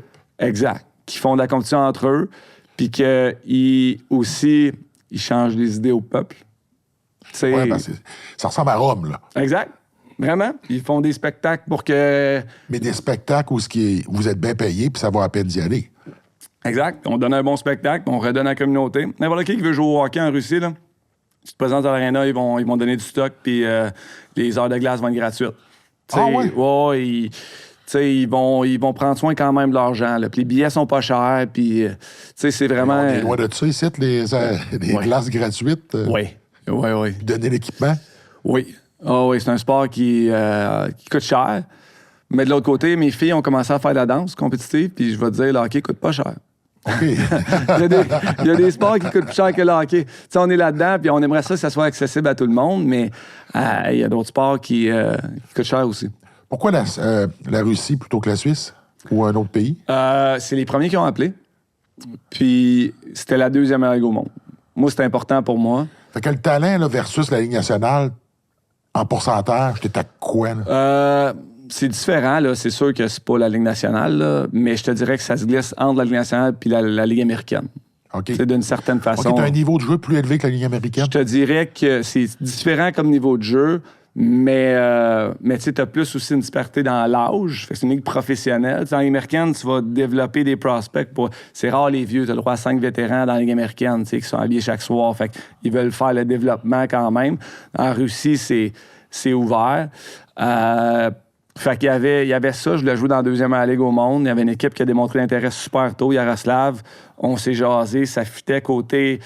Écoute, j'ai même pas pris d'autres offres, là. J'ai signé au mois de mai, là, parce que dans le national, c'était comme, OK, qu'est-ce qu'on fait? Là, je suis rendu à 2 enfants, j'allais avoir mon 3e, puis je voulais pas être up and down. Parce que là, ma dernière saison, je fais du up and down à Providence puis à Boston. Fait que là, je voulais pas signer un PTO, pas savoir où j'allais être. Puis là, t'as une équipe dans la Ligue américaine qui a faut se prendre un vol d'avion. Là, tu te fais descendre. Là, ta femme est à une place, toi, t'es à l'autre. Je voulais pas faire ça. J'étais en Russie, on va aller l'essayer. Ma femme a fait du patin artistique. Fait qu'elle avait souvent été en Russie. Elle dit, Alfie, là, j'ai une guerrière à côté de moi, puis on a vraiment eu du fun. T'as besoin de ça, là. Ah oui. Ben, c'est sûr. C'est une femme qui est inconfortable, anxieuse, stressée. Ça peut être stressant, là. Parce qu'il y en a une couple qui ne veulent pas venir à Montréal, là. Oui. Puis souvent, c'est la femme qui ne veut pas venir. Ben, écoute, c'est sûr que ça a un impact, là. Puis je dis souvent à des jeunes joueurs de hockey, la décision la plus importante de ta vie, ça va être ta conjointe, ta blonde. Prends ton temps avant de la choisir parce que ça te prend... Tu sais, you wanna be a king... T'sais, ça te prend une queen. Ça te prend une queen. Là. Sinon, tu vas avoir quelqu'un qui va tirer sur toi, puis tu peux pas... c'est ça. C'est des mauvaises relations. Ta femme, es-tu canadienne? Oui, elle a été aux Olympiques en patin artistique. C'est Cynthia Faneuf. En 2010, elle a été, olympienne. L'année que Joanie Rochette a gagné une médaille aux Olympiques. C'était les Olympiques à Cynthia. Plus jeune championne canadienne, histoire, une fille de contre-cœur. Puis on s'est rencontrés un été par notre massothérapeute qui a fait comme une blind date. Puis moi, ça faisait 10 ans que j'étais célibataire. J'avais 30 ans. Puis c'est ça. Depuis ce temps-là, on est ensemble. Ah, c'est le fun. T'as trouvé ta queen? Oui, vraiment. Puis tu sais, comme on parle, là, tu sais, on a la même vision de comment élever une famille, où est-ce qu'on s'en va. Elle a vécu ce que j'ai vécu un petit peu aussi, là, le côté athlète, performance... Fait qu'on a vraiment les valeurs alignées, puis on... Ça l'aide pas mal, ça. Oui. Dans la vie de couple, là. Oui. Surtout pour un joueur de hockey professionnel. C'est sûr. T'as parlé tantôt, 30-30-30. Oui. C'est quoi le 30-30-30 dans la Ligue nationale? Les équipes? Ouais. Tu parles? Ben, les équipes top of the line, là, c'est sûr, mettons, t'as les Rangers, t'as Tampa, Julien Brisebois qui a fait un programme extraordinaire. Tu sais... Je m'en dire une équipe, je ne sais pas, mais Pittsburgh, c'est là-dedans, ça, je l'ai dit. Colorado. Colorado, ils mènent bien leur bateau. LA, c'est devenu, avec Luc Robitaille, tout ça, une organisation avec beaucoup de crédibilité. Détroit, Steve Eisenman, c'est certain que le nouveau building aide tout ça. Je te dirais, avant le nouveau building, là, c'est un tout, veux pas, le 30-30-30. Fait qu'avant le nouveau building, c'était plus difficile au Joe Louis. Là. Mais je pense que Steve a parti de la vision de Tampa, puis il a mis Toronto, certainement. C'est une organisation quasiment trop. Il y a trop de gens l'entour de l'organisation. Je parlais avec Craig Berube cette année, il dit qu'il faut skinner ça up. Là,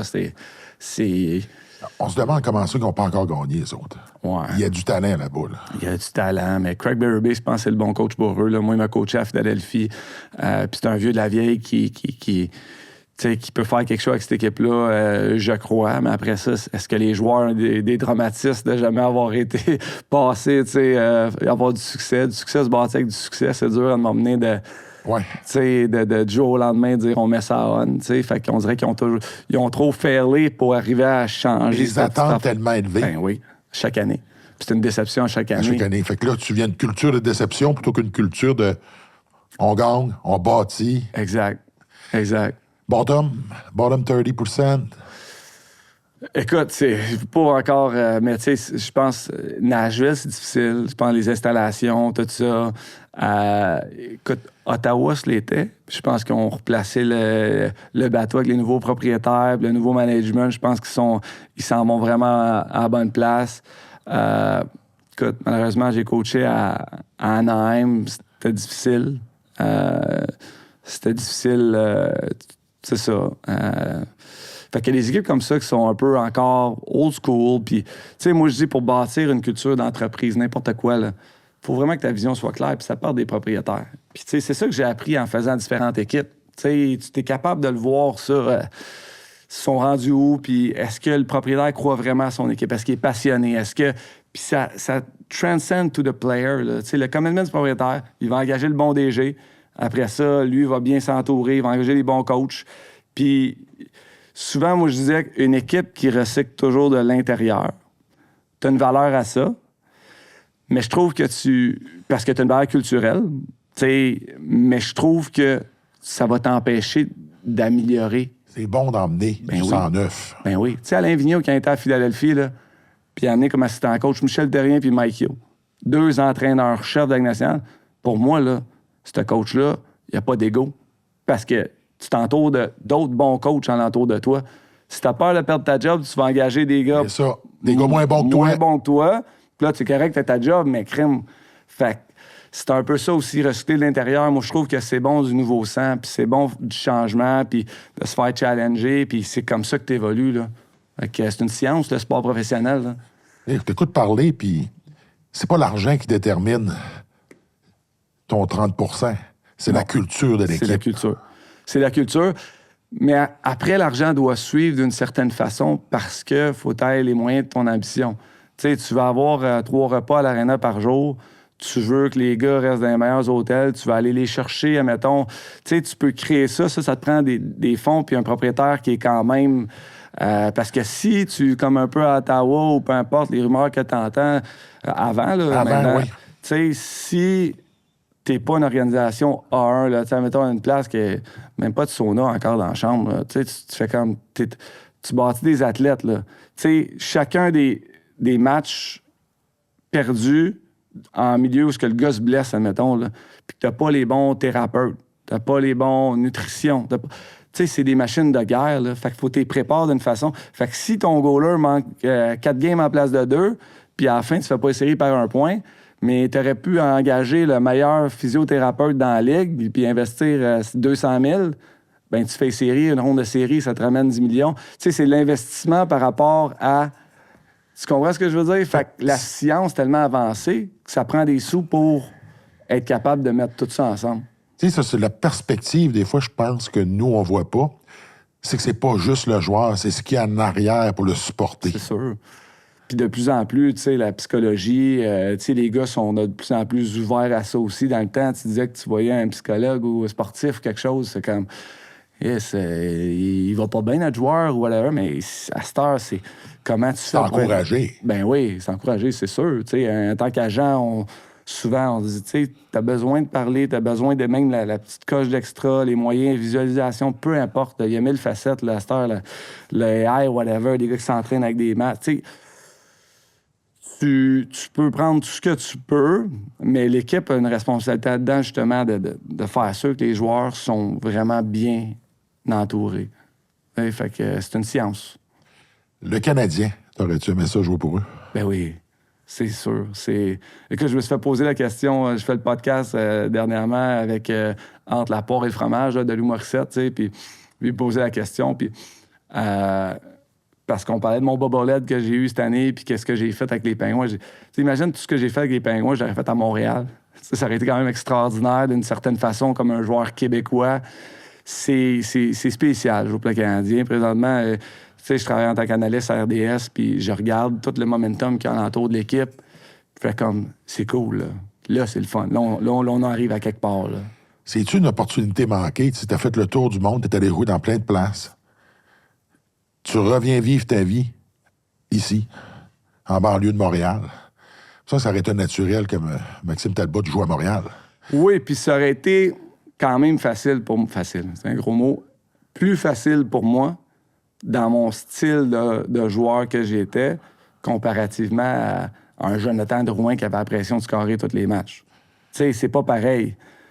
Tu sais, c'est pour ça que j'apprécie le travail de Montembeault, admettons, cette année, parce que être gardien de but numéro 1 du Canadien en tant que Québécois, c'est pas facile. Non. Puis il a très, très bien fait cette saison.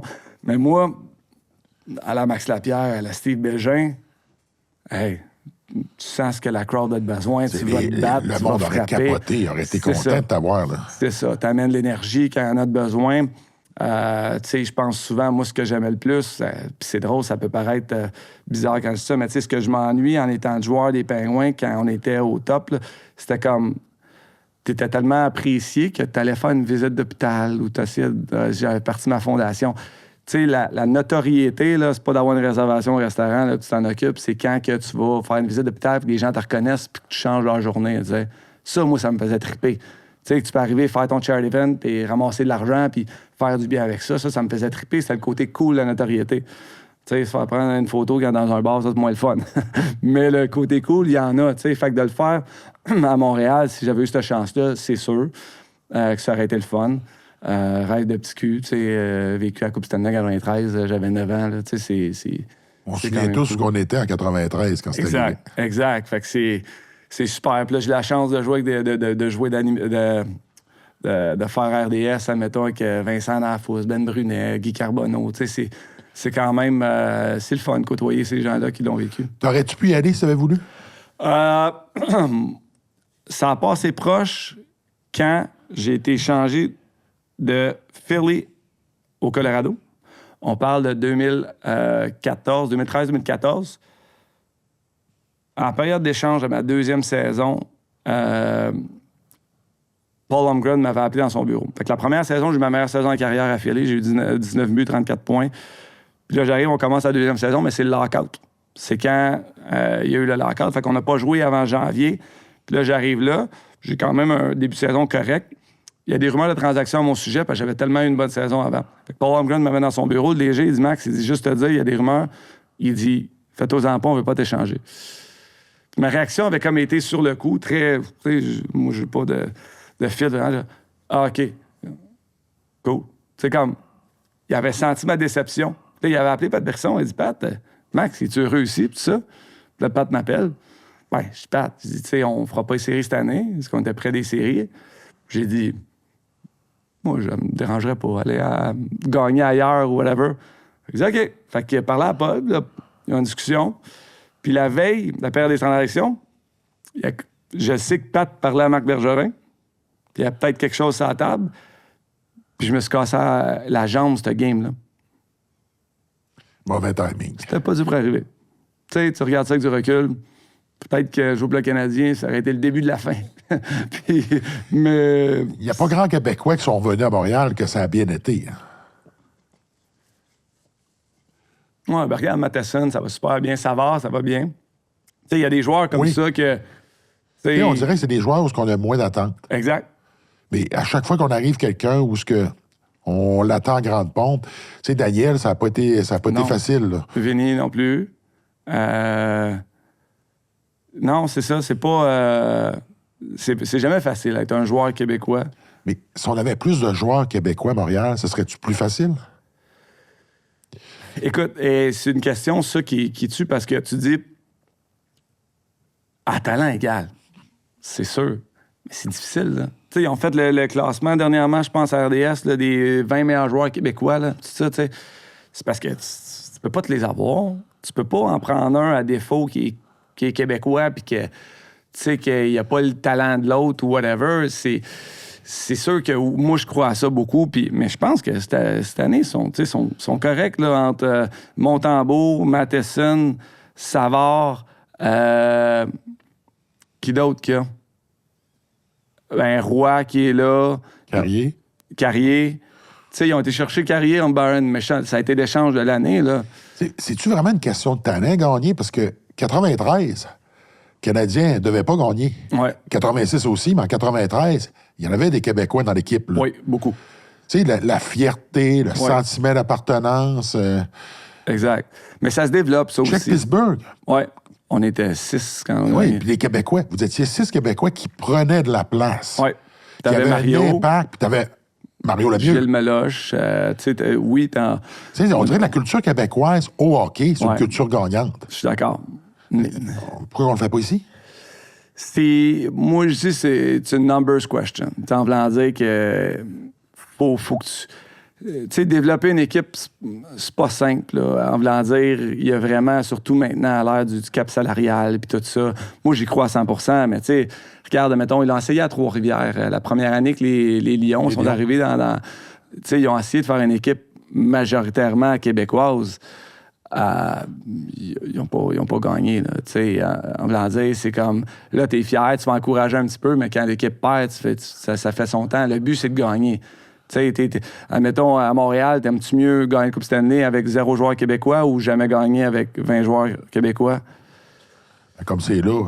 Oui, exact. Ben, écoute, hey, ça respecte. Là. Moi, je dis souvent ça, puis c'est drôle. On est dans le timeline. Il faudrait gagner cette année. Parce que ça fait 32 ans qu'on n'a pas gagné, puis il y a 32 équipes dans la Ligue nationale. Fait que si tu regardes la statistique, tu gagnerais une fois aux 32 ans. Si tout était égal. Tu sais? Mais je suis d'accord avec toi. Ça marche pas toujours de même. Ben non. Mais la question aussi, même chose. Demain matin, là, on n'a plus de coach à Montréal. Puis tu sais, je vais dire, dans le temps, mettons, Mike Babcock, c'était le meilleur coach. C'est lui qui a été payé le plus, puis tout ça. Là. Il a fait plein d'erreurs, puis tout ça. Là. Mais mettons que tu as un coach qui est élite. Là. Tu sais que c'est de loin le meilleur coach, mais il ne parle pas français. Puis là, tu as besoin d'un coach. Tu vas-tu le chercher? Ils l'ont jamais fait. Je pense que le Canadien, il n'y en a pas eu de coach anglophone là, seulement. Il faudrait regarder. Depuis un bout. Bob Berry. Depuis un Christy Bout. Mais Randy Coneyworth était anglophone. Ouais. Mais tu sais, c'est touchant de tabarouette. Là. Tu sais, moi, je pense qu'il se doit de parler français, le coach. Ça, je pense que le coach se doit de parler français. Puis on a beaucoup de bons coachs au Québec. Puis tes médias ici. Exact. Si tu lui mets un coach anglophone. Non, oublie ça. Ce qu'il va faire, il y a des médias à BPM, il va tout falloir... Fait ça, mais d'aller chercher 20 joueurs, c'est tellement... C'est parce que c'est eux autres qui sont sur la glace. Tu sais, on va se le dire, t'as de moins en moins de joueurs québécois dans la Ligue. Là. Oui. Oh, j'ai regardé la liste, là. En plus, c'est des joueurs vieillissants. Des joueurs qui sont dans... Les nouveaux, là, le hockey est tellement développé ailleurs dans le monde. Exact. Les gardiens de but, c'est effrayant. Ce qu'on a fait avec nos gardiens de but, on était la sommité au monde. Là. Oui, c'est plus le cas. Là. C'est plus le cas. C'est-tu le hockey qui s'est développé ailleurs dans le monde ou c'est nous autres qui a régressé? Ou un peu des deux? Un peu des deux. Un peu des deux. Je pense qu'il y a des gens qui font des choses autrement ailleurs.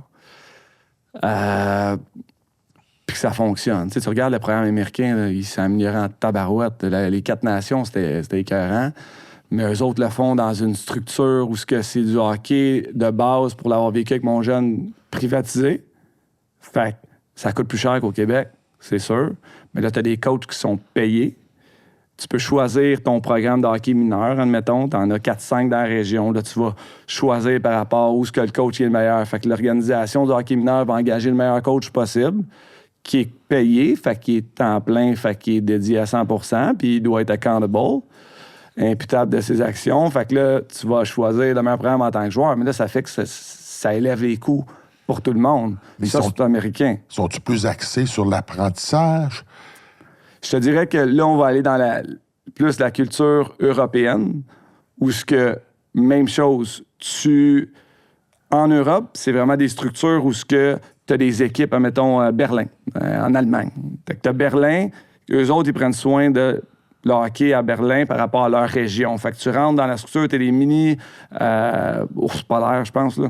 Fait que là, Bruno Gervais, il a joué là. T'as les mini ours polaires. Puis là, le but, c'est qu'ils te développent jusqu'à temps qu'ils espèrent que tu ailles jusqu'en haut. Mais eux autres, dans leur structure en Europe, les meilleurs coachs, ils coachent avec les plus jeunes. À part le coach d'équipe professionnelle, mais sinon, tes meilleurs coachs, tu les mets avec les plus jeunes pour partir la base correctement. Puis, tu sais, moi, je suis dans les arénas dernièrement avec mon gars, ma fille joue au hockey.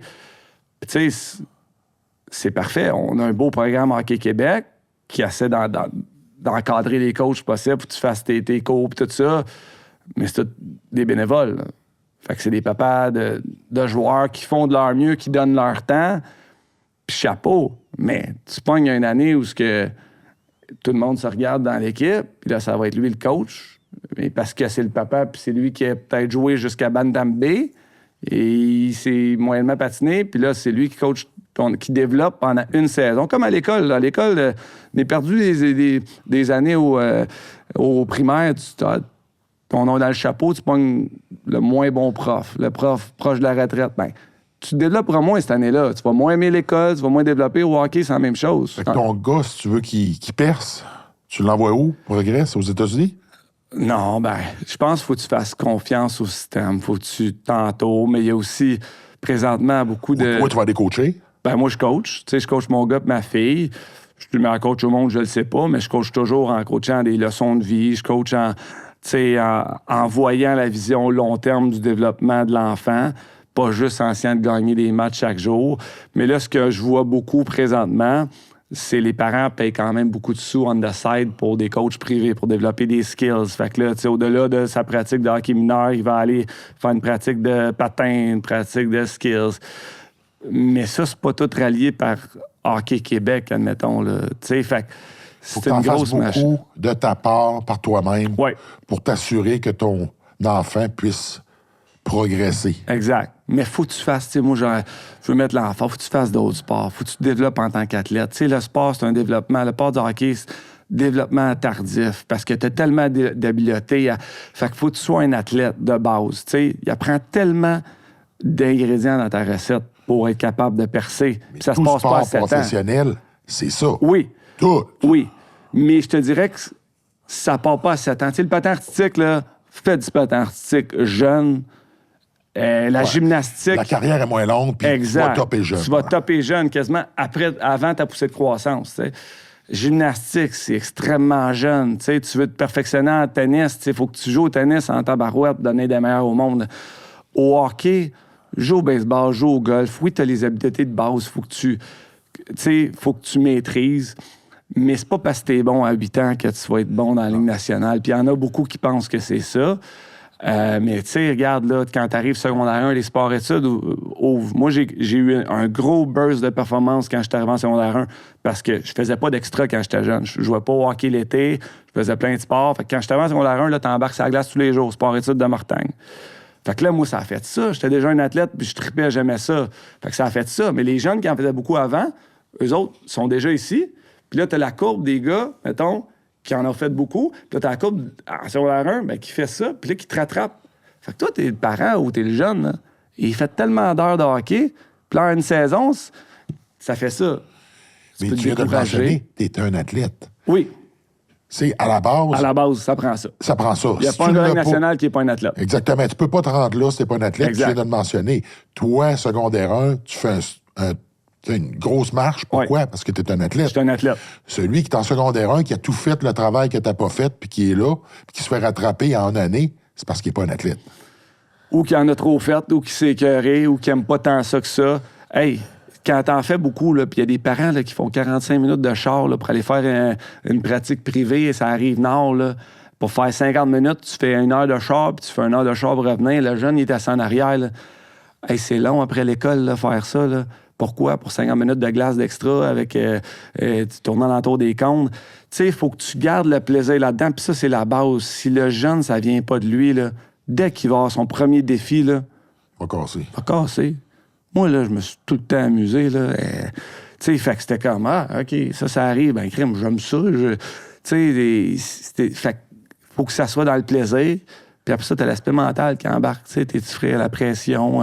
T'es-tu prêt à tout faire? Tu réalises-tu que le coach, c'est lui qui ouvre la porte? Tu sais, j'ai coaché des gars dans la Ligue américaine, là. Admettons qu'ils revenaient au banc, puis avec les meilleures intentions au monde, là. Hey, tu penses que t'aurais pu faire ça ici, ce jeu-là? Puis là, ils me regardaient comme. Là, je dis, man, c'est comme. Une des qualités requises, c'est d'être coachable là, dans le hockey, là. Parce que c'est le coach en plus que. Fait que si ton coach te donne un conseil, puis t'es pas de le prendre, ben, le coach, il te rembarquera pas sur la glace, puis c'est fini. Tu sais, fait qu'il y a tellement d'aspects mentaux. Pour ça, je dis la qualité première d'un joueur de hockey ou d'un athlète, je pense, c'est l'intelligence sociale. Tu sais, de savoir quand, comment. Tu sais, la petite blonde qui va te déconcentrer, t'aimes-tu vraiment le hockey ou tu. Tu sais, moi, écoute, je vais compter quelque chose, j'ai déjà compté, mais c'est. Moi, j'ai perdu un peu mon edge quand j'ai rentré ma femme. Puis ma carrière, j'ai commencé à devenir moins bon.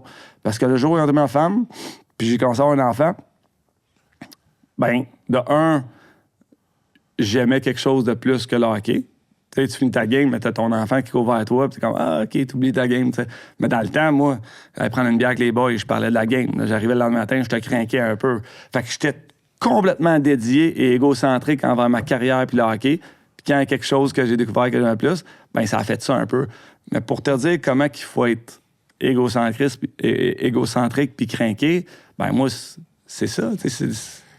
C'est plate, mais c'est comme ça.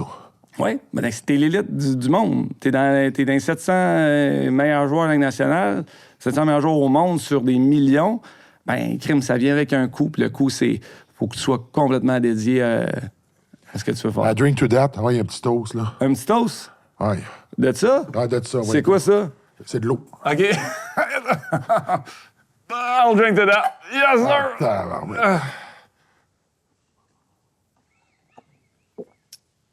C'est lourd, hein? Je suis le premier capable de le lever? Oui, t'es le troisième de moi, mais les autres t'es préparés, les autres l'avaient vu, là. Ah ouais? C'est lourd? C'est le fun, hein, le caméraman qui est rendu, qui fait partie du show, là, c'est incroyable. Ouais. Merci, j'aime ça. C'est bien bon. Hey, surprenant. Écoute, je m'attendais pas à ça. Ah non? Non. Ben, merci. T'as du chien? J'ai Farmer Strong. Un peu une bonne grip. Une bonne grip, mais c'était plus le mental? Le mental. C'est correct, il y a d'autres choses pour toi, Gaëtan. Oh, j'aime ça, des défis. Bon. Je pense que tu comprends le principe, Max. Oui, pour rentrer les clous. Ouais, on a 3 clous. OK. T'es manuel? Non. Non? Non, En pas du beaucoup. hockey, là, tu fais que la coordination, main-œil. Non. Non? J'ai pas beaucoup de motricité fine. Tu sais, au golf, là, mettons, là, tu sais, j'étais correct, mais je suis gras quand même dans mes actions. Je suis pas... Non. Fais-toi-en pas, j'ai pas ça non plus. OK, mais toi, t'as d'autres choses. Fait qu'il va nous donner le signal, on y va, 3 clous, plus rapide, il gagne. Le plus rapide pour rentrer les 3 coups complètement. Complètement. OK.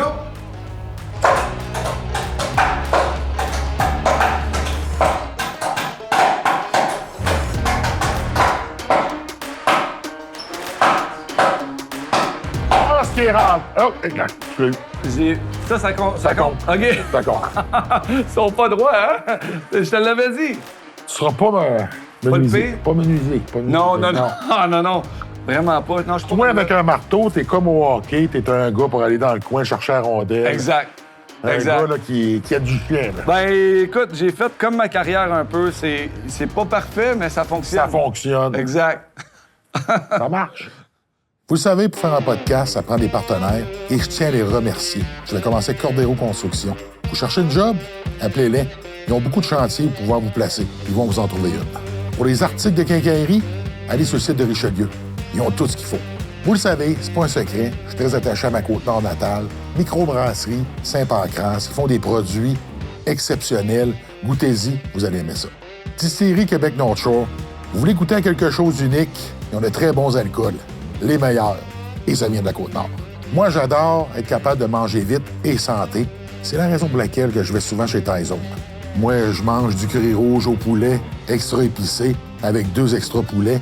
Donc, mon menu, ils le connaissent par cœur, puis je pense que je vais y aller demain. Vous vous entraînez, vous voulez des vêtements de qualité? La Brute. Essayez ça, vous allez l'adopter. Hugo Girard Nutrition avec les produits Pop Crunch. Ça vous tente de manger du chocolat pour pas vous sentir coupable? Goûtez à ça, vous allez voir, ça va être dur d'arrêter un sachet. 12 grammes de protéines, ça se prend bien. XPN, une gamme de suppléments alimentaires complète, de qualité, et c'est fait au Québec. Pinard Horticulture, vous avez besoin de plantes et de fleurs, allez voir, ils sont bien meilleurs que moi, je vous le dis. Merci de votre confiance, puis merci d'être là, sans limite. Veux-tu un petit drink? Ouais, je n'irais pas ça, là. T'as emmené des affaires? Là? Ouais. Amenez, pas dit ça, montre-moi ça. Je vais te montrer ça. Avec ça.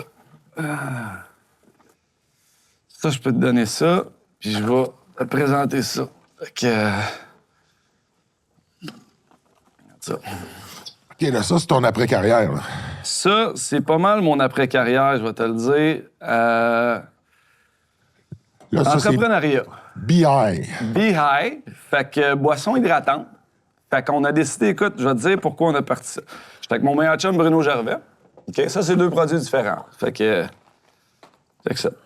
Fait que Be-High, on a parti ça... C'est pas toi qui fais le display, là, dans la compagnie. Hein, Hey, on fait tout. Tout? C'est fou. C'est... Écoute, Be-High, on a parti ça, Bruno Gervais, Étienne Boulay puis moi. Fait que 3 anciens athlètes, OK, avec 2 autres partners. Fait que c'est un... Prends un Gatorade, OK? La raison pour qu'on a parti ça, 3 enfants, Bruno Gervais, 3 enfants, on sort de l'aréna, tout le temps des grosses machines distributrices de Gatorade. Puis on est quand même santé, là, ma femme, moi, Bruno. On se disait, on est tanné de dire non. Tu sais, bon, un Gatorade, t'as fait 10 minutes d'exercice, là, t'as pas besoin de 35 grammes de sucre là, raffiné. Là. On a dit, on peut-tu devenir des parents cool puis dire oui? Qu'on peut-tu créer une boisson qu'on va dire oui à nos kids? Fait qu'on s'est dit, on va créer une boisson hydratante, naturelle, santé, OK? C'est 10 grammes de sucre. Pas mal moins de sucre. Sucré naturellement au sirop d'érable. Fait qu'on a été voir des nutritionnistes. On a dit, crée-nous comment tu ferais pour créer la meilleure boisson hydratante avec des électrolytes? Puis on dit, faut-tu mettre du sirop d'érable là-dedans? Produit québécois, OK? Fait que... Il a fait la recette, on a 8 ingrédients. Là. Tu sais, tu regardes un Gatorade, là, Gatorade est banni en Europe à cause des colorants artificiels. RFK aux États-Unis est en train de bannir aussi le 5 Dye, tout ça, le Gatorade rouge. Donc, colorant naturel, 8 ingrédients, boisson hydratante pour avant, pendant, après l'exercice, entièrement québécois. Puis là, avec 2 anciens athlètes, puis on essaie de rentrer. On prend la pyramide sportive du sport où ce que tout le monde... tu sais, Suzuki, Caulfield, tout ça. Nous autres, on dit, on va hydrater la famille de base, nos jeunes, avec un sucre naturel, quelque chose de bon. Puis, tranquillement, on commandait le Midget 3 cette année, Hockey Québec, on rentre dans les structures sportives, on fait des Ironman. Là, on vient de développer, ça fait 1 mois qu'on est en vente, c'est nos produits en poudre. Fait que c'est des poudres électrolytes. Que tu mets dans ton eau. Même fiche nutritive que notre boisson. Fait que 10 grammes c'est du sucre d'érable, la poudre d'érable. Puis, écoute, ça fait fureur. Là, on est dans les vestiaires un peu partout. Les jeunes aiment ça. On a des sacs 35 portions. Fait qu'on s'amuse beaucoup avec ça. Puis vraiment, la mission est noble et le fun. Ça marche bien? Ça marche bien. Écoute, le RTD, c'est dur à... La marge est moins grosse là-dessus, d'une certaine façon. Fait que, tu sais, faut que ça sorte. C'est pas facile de se battre contre Gatorade. Eh là là. Tu sais, ils en mettent de l'argent. C'est ça le problème. Ouais. Toi, comme Québécois, tu vas arriver avec des produits qui sont plus santé et qui sont souvent plus santé que ce qu'on retrouve. Puis malheureusement, de trouver ta place à la tablette, là... Exact. C'est dur. C'est dur. C'est toutes les grosses compagnies. Ça coûte cher. Après ça, t'as la représentation, t'as la distribution, t'as le marketing. Fait que faut être organique là-dedans. Moi, je m'occupe de tous les partenariats. Puis quand je te dis, tu sais, les displays et tout ça, là, Bruno s'occupe de développer le produit. Fait que là, on parle avec la chimiste, tout ça. Et puis c'est de l'ouvrage, là. C'est de l'ouvrage. Je mets du temps là-dedans. Là. Là, tu sais, tu commences par le grassroots. Ouais. Alors que Gatorade se paye les meilleurs athlètes au monde. C'est là qu'ils ont le plus de visibilité. Exact. Les jeunes les voient. Ils se font distribuer facilement dans tous les points de vente directement. Non seulement ils se font distribuer, ils rentrent Facilement, Partout. la porte rouvre. Exact. C'est Ils ont Coke les puis meilleurs Pepsi. plans, ça. Tu sais, fait que c'est Coke puis Pepsi. Fait qu'on se bat contre des énormes machines. Mais regarde, je pense qu'on est dans exactement le bon timing parce que la santé, on réalise depuis la COVID, tout ça, que c'est important.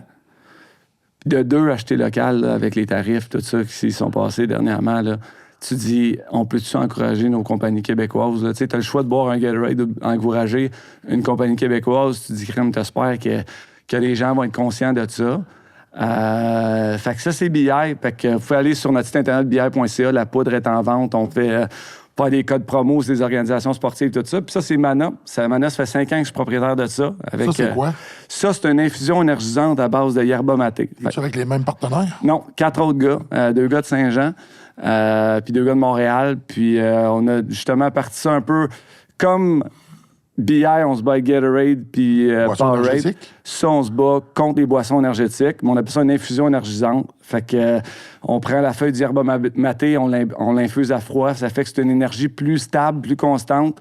T'as pas de haut ou de bas. C'est la théobromine qui donne l'énergie, dans le fond, de la feuille d'herbe maté. Fait que c'est vraiment...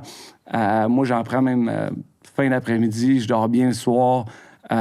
Puis c'est bon pour la microbiote, tout ça. Fait que c'est clair que c'est plus santé que ben oui, Monster, Red Bull, au niveau du prix.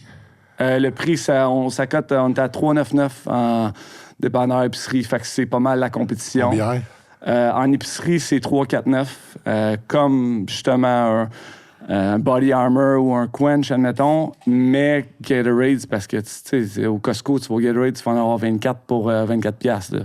Puis du sucre, ça coûte pas cher. Exact. C'est du sucre raffiné, tu sais. Fait que je vais prendre le petit melon menthe. Fait que As-tu toujours été axé sur la santé comme ça? j'ai toujours été naturellement intéressé santé, mais je te dirais que depuis que j'ai pris ma retraite encore plus, j'ai commencé à m'intéresser à 1000 affaires. Je prends mon information sur différents podcasts. Tu sais, longévité, je fais le sauna, le bain froid, je m'entraîne presque tous les jours. On s'en ressemble pas mal, là. Ouais.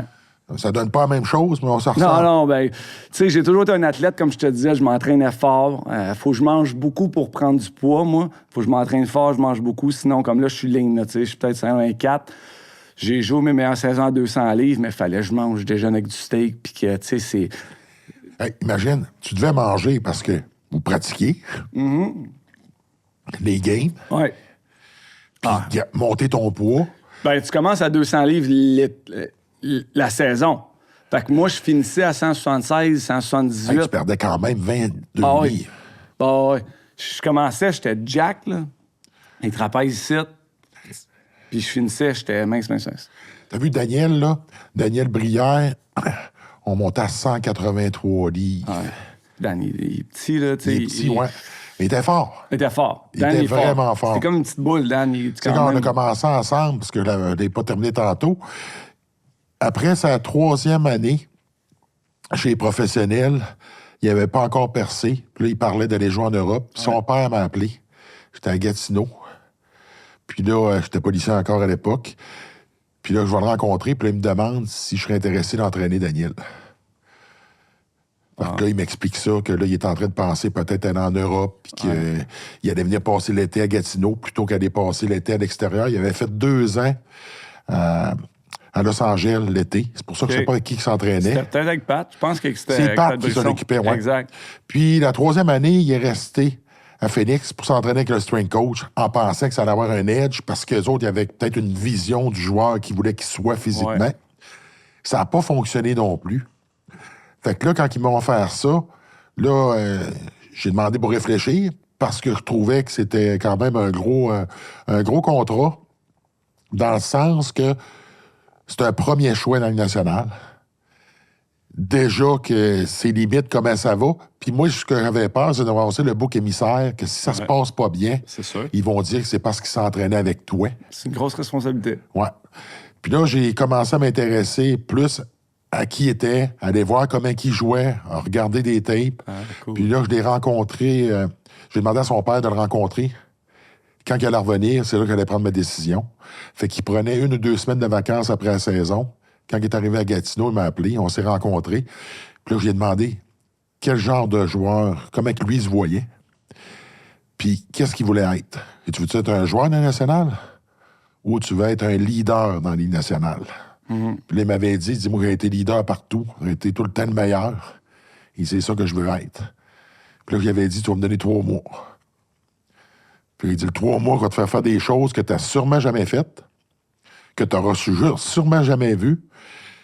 Mais il dit, je veux pas que tu me poses la question en remettre en doute ce que je vais te demander de faire. Donne-moi 3 mois. Si ça marche, tu me payes. Si ça marche pas, ben... Puis on a travaillé ensemble, puis honnêtement, je me suis appliqué à faire de lui un pitbull. C'est l'image que j'avais utilisée. Il dit, on pourra pas faire de toi un joueur physique parce que c'est pas ta game. Ouais. T'es un joueur de talent, avec des habilités.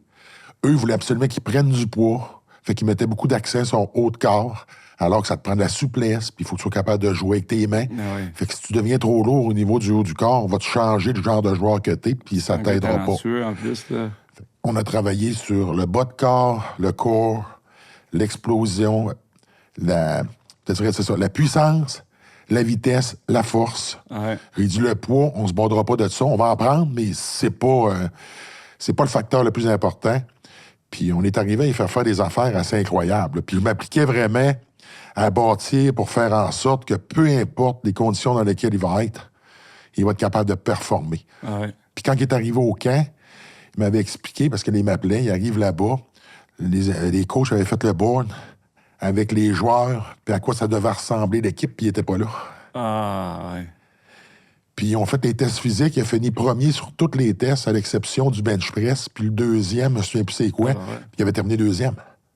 Ça, c'était... Ouais. C'est... Puis, admettons, peux-tu me nommer une chose que tu as faite avec cet été-là que tu dis qu'il n'aurait jamais fait avant? C'est un exemple de... Tu sais, j'ai inclus beaucoup de strongman events. Ben oui. Fait que là, on faisait faire de la marche fermière. Puis dans le temps, c'était pas en mode. C'était pas en mode dans ce temps-là. Moi, j'en faisais avec Marc Lambert, là, tu sais. Oui, Marc t'entraînait beaucoup. Exact. Moi, un petit peu après, Marc, moi. Exact. Tu sais, Marc, on en faisait, tu sais, des pots de sled. Bascule du pneu. Exact. On en faisait beaucoup. La sled. Oui, exact. Tu sais, je me souviens, quand on a commencé tranquillement, puis on appelait ça des Puff Keller Workout. OK. Fait que ça durait 15-20 minutes. Mais super intense. Fait qu'on mettait des poids sur une barre. Fait que tu faisais un power clean. Après ça, un push press. Back squat. Ouh, press. J'aime ça, c'est... Down, puis tu recommençais. Puis tu faisais ça 15 fois. Puis entre chaque run, là, il fallait que tu ailles courir 400 mètres, tu reviennes, 1 minute de repos, puis on repart. Ça a été la première semaine pour se mettre dedans. Ouais. Ça, pas les gros poids, mais de l'endurance un peu physique. Exactement. Puis il a vraiment explosé quand il est arrivé à Buffalo. OK. Parce que là, cette année-là, il a fait le club, il a eu une bonne saison.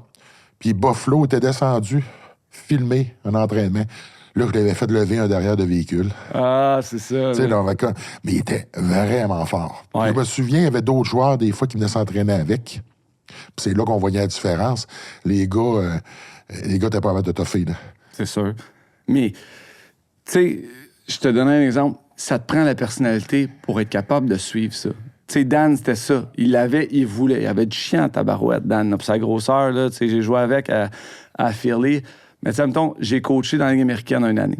Puis j'ai été voir un gars à la fin de la saison, un gars que j'aime beaucoup. J'ai dit, dude, t'as tout ce qu'il faut pour jouer en Ligue nationale. C'est un joueur très intelligent, bon lancer, bon timing, tout ça. J'ai dit, cet été, là, commets-toi 3 mois à juste améliorer ta puissance puis ta force pour ton patin. Donne toute ton énergie, là, 3 mois de ta vie. Tu vas jouer en Ligue nationale. Pas fait. Pas capable. C'est de la même façon encore. Mais tu sais, c'est le commitment que, tu sais, pour prendre 22 livres dans un été, là, faut que tu sois crinqué, là, faut que tu sois commis, faut que tu sois... Faut que tu fasses les choix que tu parlais tantôt. Tu sais, la blonde, tu mets ça de côté. Exact. Les parties, tu les mets de côté. Exact. Faut que tu vives pour ton sport. C'est ça. Tu sais, avec Marc, là, on s'entraînait fort en tabarnane, là. Marc Lambert, là, c'était écœurant, tu sais. Moi, j'adorais ça, être en Russie, m'entraîner. Mais faut que t'aimes ça, t'entraîner, tu sais. Sinon, si tu le fais et que c'est dur chaque jour en te levant, c'est pas fait pour toi, là. D'ailleurs, Marc est allé entraîner à Tampa, si je ne me trompe pas. Ça fait 15 ans qu'il... Mais t'as fait offrir aussi. Par la suite, j'ai eu beaucoup d'agents qui m'ont appelé pour entraîner 2 gars. Mais moi, à ce moment-là, je m'entraînais ma propre carrière. Fait que Daniel... Ouais. C'est du temps, là. Ben, on a développé une amitié, puis oui, c'est du temps, mais c'était correct. Mais moi, je voulais pas devenir entraîneur. Ouais, je comprends. T'sais, moi, je voulais faire ma propre carrière, mais ça, je trouvais que c'était un beau défi, puis j'aimais ça pour avoir un impact sur quelqu'un. Ouais. Puis par la suite, mais ça a fait en sorte que le reste, mais, s'en occupait, puis il y a eu une méchante belle carrière. C'était Exact. pas parti comme ça. Là. Ah non. Mais moi, c'est un été. Tu sais, je te parlais de mon pic de développement que j'étais secondaire 1, là. Je suis arrivé à Sport-Études de Mortagne. Puis là, ça a fait ça, parce que j'ai embarqué ça à chaque jour. Puis j'en ai un deuxième dans ma carrière. J'avais 18 ans. Tu sais, tu penses, tu sais, j'étais un bon joueur, tout ça, mais à 18 ans, j'ai commencé à m'entraîner avec Marc. Puis cet été-là, on avait fait de la pliométrie. On avait fait... Ma vitesse a pris 30 % en année. Parce que, tu sais, je squattais, tu sais, 4 plates chaque barre, le cul à terre, là. Et j'étais fort pour ma grosseur. Mais j'aimais ça le faire, tu sais. Puis Marc a été toujours là pour moi, puis il a vraiment été bon pour moi. Tu sais, quand on regarde ça, l'impact qu'il y a eu pour toi à un moment clé, Ouais. t'as été repêché à quel âge? 17. J'étais déjà repêché avec national. T'étais déjà... Mais ça t'a préparé pour arriver là-bas. Ah, c'est sûr. Parce que ma saison 18, tu sais, bon, c'était mon été de draft, je me suis entraîné avec Marc. Puis à 18, j'ai fait ça, tu sais, fait 100 points junior, puis là, j'ai vraiment piqué à 18, 19, 20. Puis là, tu gardes cette habitude-là d'entraînement, puis justement, ça devient de tes forces. Tu sais, moi aussi, au camp, en début de saison, tu sais, je gagnais tout le temps cardio, la force. Tu sais, j'étais dans top au camp. Fait que, tu sais, veux pas, ça a fait pourquoi j'ai une belle carrière. En troisième période, moi, je piquais tout le temps. Tu sais, quand le monde devenait fatigué ou plus que c'était tough en série, plus que j'avais du gaz, tu sais. Fait que ça faisait partie de mon coffre d'outils. Cette préparation-là. Puis Sidney Crosby, c'est un malade de l'entraînement aussi. Là. Ah oui. Puis Sid, il est tellement détaillé dans son entraînement. C'est comme lui, au début, il avait pas une super bonne shot, Sid. Tu sais, une palette droite, tout ça, il a un bon revers, mais sa shot, c'était pas fort. Puis là, de m'emmener, il est parti une année, du max, je vais en scorer 50 l'année prochaine. Il a changé son bâton, il a tout été regarder ses specs, ses affaires, un petit peu plus de flex, puis il a shooté des pucks, puis il en a scoré 50. Soit dédié à 100 %. C'est ça que m'était fait dire, tu sais, que Tiger Woods, là, Ouais. frappait des balles. Ah ouais, 10 000 par jour, je pense. 1000 par jour. C'est ça. 1000 balles par jour. Fait que lui, il se pose pas la question où est-ce qu'elle va aller, ici où est-ce qu'elle va aller. Exact. C'est la différence entre les joueurs qui excellent et ceux qui excellent pas. C'est la seule façon d'avoir du succès, tu sais. Quand t'as gagné la Coupe Stanley, Ouais. le party après, c'était comment? Ah, je te dirais que c'est une des plus belles journées de ma vie. Ben, en Flandre, il y a deux choses. Il y a les parties tout de suite après, puis la journée avec la coupe, tu sais, qui était le 31 juillet Oui, que 2009. tu pars avec ta coupe et tu t'en vas dans ta gang. Une journée. Mais les parties après, j'ai été très fier de moi parce que je suis un gars qui aime ça, tu sais, faire la fête, tout ça. Puis, tu sais, j'étais dans mes bonnes années, j'ai 25 ans. Puis, les 3-4 jours après la coupe, on a fait la fête en masse. Mais j'ai toujours été comme... Je restais tout le temps pas trop. Parce que je voulais me rappeler de tous ces moments-là. Tu sais, c'est vraiment spécial. Là, tu voulais pas perdre la carte pour pouvoir avoir des souvenirs. Exact. Fait que je voulais m'en rappeler. Puis tu vis ça avec ta famille, tes frères, tu sais, les gens que t'aimes. Fait que, tu sais, ça va vite, là. Tu sais, le jeudi, tu gagnes à Détroit. Puis là, mettons, t'atterris à Pittsburgh, t'as 30 Black Car qui viennent te chercher à l'aéroport, tu t'en vas directement chez Mario Lemieux. Puis on a fait la fête chez Mario, il était de 2h à 6h le matin. Là. Je me rappelle, le soleil se levait, j'étais dans la fontaine à Mario Lemieux avec Al Gill puis Rob Skillery avec un cigare à 6h du matin là, dans sa fontaine en devant de chez eux. Tu sais, on a eu du fun. Puis après ça, le vendredi, c'est moi qui organisais le party d'équipe. On a été au meilleur bar en ville. Puis là, t'sais, on a eu vraiment beaucoup de plaisir. Puis le lendemain, on est retourné chez Mario Lemieux avec tout le staff, tout le monde. Puis là, c'était plus formel. Puis ça, c'était la parade après ça. Puis après ça, j'ai flyé avec l'avion du propriétaire. On était à Vegas, moi et Malkin. Puis Malkin, il y avait le Conn Smythe. Puis moi, j'avais amené la Coupe Stanley sur le stage là-bas. Fait que tu passes un bel été. Puis le 31 juillet, 2 mois après, tu as la Coupe Stanley, une journée avec. Puis là, on avait une belle journée à Saint-Bruno. J'avais 10 000 personnes qui étaient venues. On avait donné d'argent, rêve d'enfant. Puis tu t'en profites vraiment avec les gens qui t'ont aidé pour te rendre là. Puis le soir, j'avais loué une petite île à Boucherville, près du pont-tunnel. Puis, écoute, les vilains pingouins étaient venus, les bébés, Domatic. Il y avait Bob Bissonnette, mon défunt ami qui est décédé, là, il a parti un peu sa carrière là aussi, parce que son premier vidéo YouTube qui est le plus regardé, c'est Chris Chelios. C'était à mon party de la coupe. Fait que j'avais engagé un cover band que c'était les seuls que j'avais payés, mon cover band. Tous les autres étaient venus gratuits, juste pour célébrer la Coupe. Simple Plan était là aussi, mes chums. Fait que, tu sais, on avait un Christy de party. Finalement, c'est Bob qui a volé le show. Bob Bissonnette qui avait volé le show de la soirée, qui avait chanté plein de tunes. Puis, mais c'était vraiment le fun. Là. Moi, j'avais le micro dans les mains de la soirée, puis je chantais par-dessus Domatic, un de mes bands préférés de jeunesse de rap. Là, puis je maganais t'as 25 ans, tu gagnes la coupe. Ouais. C'était-tu à la hauteur de tes attentes? Oh oui. Tu rêvais à ça depuis que t'étais petit cul? Ben, c'est sûr. Moi, j'avais un rêve dans la vie de base, c'était de jouer en Ligue nationale, admettons. Puis là, dès que tu l'accomplis, ça change en je veux gagner une Coupe Stanley. Parce que c'est dur de rêver à gagner une Coupe Stanley quand t'as pas encore joué. Fait que de un, c'est de jouer. Puis après ça, ben, de gagner la Coupe Stanley, ça a été en match numéro 7 aussi. C'était en 2008, on a perdu en finale contre Détroit. En 2009, on est rejoint en finale. Puis de lever la coupe, c'est spécial. C'est l'accomplissement de quelque chose. Là, ça a été vraiment des beaux moments. Peux-tu battre ça? Y a-tu un feeling? Y a-tu de quoi que t'as fait qui bat ce feeling-là? Ben, professionnellement, non, je pense pas. Après ça, t'as les enfants, t'as tout ça, t'as d'autres valeurs. On tombe dans une autre dimension. Là. Exact. Mais non, de base, professionnellement, c'est dur. Puis c'est un peu pour ça que je m'amuse avec mes drinks aussi, parce que tu dis, OK, là, tu peux pas gagner. On va dire, la carrière est finie. Fait que, comment je peux m'accomplir dans d'autres choses? C'est dans investissant, en mettant toute mon énergie dans des produits nobles dans lesquels que je crois pour la famille, pour les athlètes, pour la santé des gens. Puis crème un jour, peut-être que justement, Dr Pepper vont nous acheter, puis tu sais, comme tu tapes des mains, tu dis, crème, on a fait quelque chose de bien. Ça a-tu créé un vide quand t'as arrêté? Ben, c'est certain. Écoute, je m'ennuie de la gang. C'est surtout Encore? la gang. Ben Encore? oui, tu sais, c'est de... Tu sais, des fois, je fais un ton... J'étais en janvier faire un charity event avec Mario Lemieux pour un tournoi. Tu joues avec des hommes d'affaires qui payent pour jouer avec toi, tout ça. Mais dès que tu rentres dans le champ de hockey où je joue... tu sais, je joue au pickleball à cette heure. On est 12 anciens joueurs de la Ligue nationale qui jouent au pickleball une fois par semaine. T'sais. Tu rentres là, tu parles aux boys. C'est ça que tu t'ennuies. Ces histoires, c'est niaiser, c'est un privilège, pense-y. C'est un sport d'équipe. Fait que, chaque jour de ta vie, t'es avec 20 jeunes de ton âge qui ont des sous, qui vont super au restaurant, qui jouent au ping-pong le matin avant la game, puis tu t'amuses à gagner ta vie. Là. À la fin de la journée, là, c'est une pas pire de job. Là. Pas pire de job. Tu sais, c'est vraiment... Puis tu compétitionnes devant 20 000 personnes, puis il y a des gens qui apprécient ça, puis tu changes des vies parce qu'ils te rencontrent, puis tu signes leur gilet. Tu sais, ça vient avec... C'est vraiment... c'est un privilège, là, vraiment, de faire ça. Fait que quand t'arrêtes, tu t'ennuies de la routine de base, puis c'est surtout ça. Tu sais, la routine est tellement simple, mais compliquée, mais simple. Tu sais, tout est pris en main pour toi, là. Tu sais à quelle heure faut que tu t'entraînes, qu'est-ce que tu manges, faut que tu sois un athlète, tout ça. Tu sais, tout est écrit, faut que tu sois là à telle heure. Là, t'arrêtes, là. Là, je me suis retrouvé sur mon tracteur de gazon, sur ma terre, à parler à un client, parce que là, j'étais devenu agent avec Pat Brisson, à parler à un client, puis il écrit après mes enfants, « Hey, va pas ça! » Tu sais, tu perds toute routine de ta vie, là. Fait que là, tu réalises tes TDAH un peu, parce que quand tu joues, tu sais pas, on va dire, tu fais ce que t'aimes, puis tu sais pas, t'es concentré vers une chose, hyper focus vers une chose.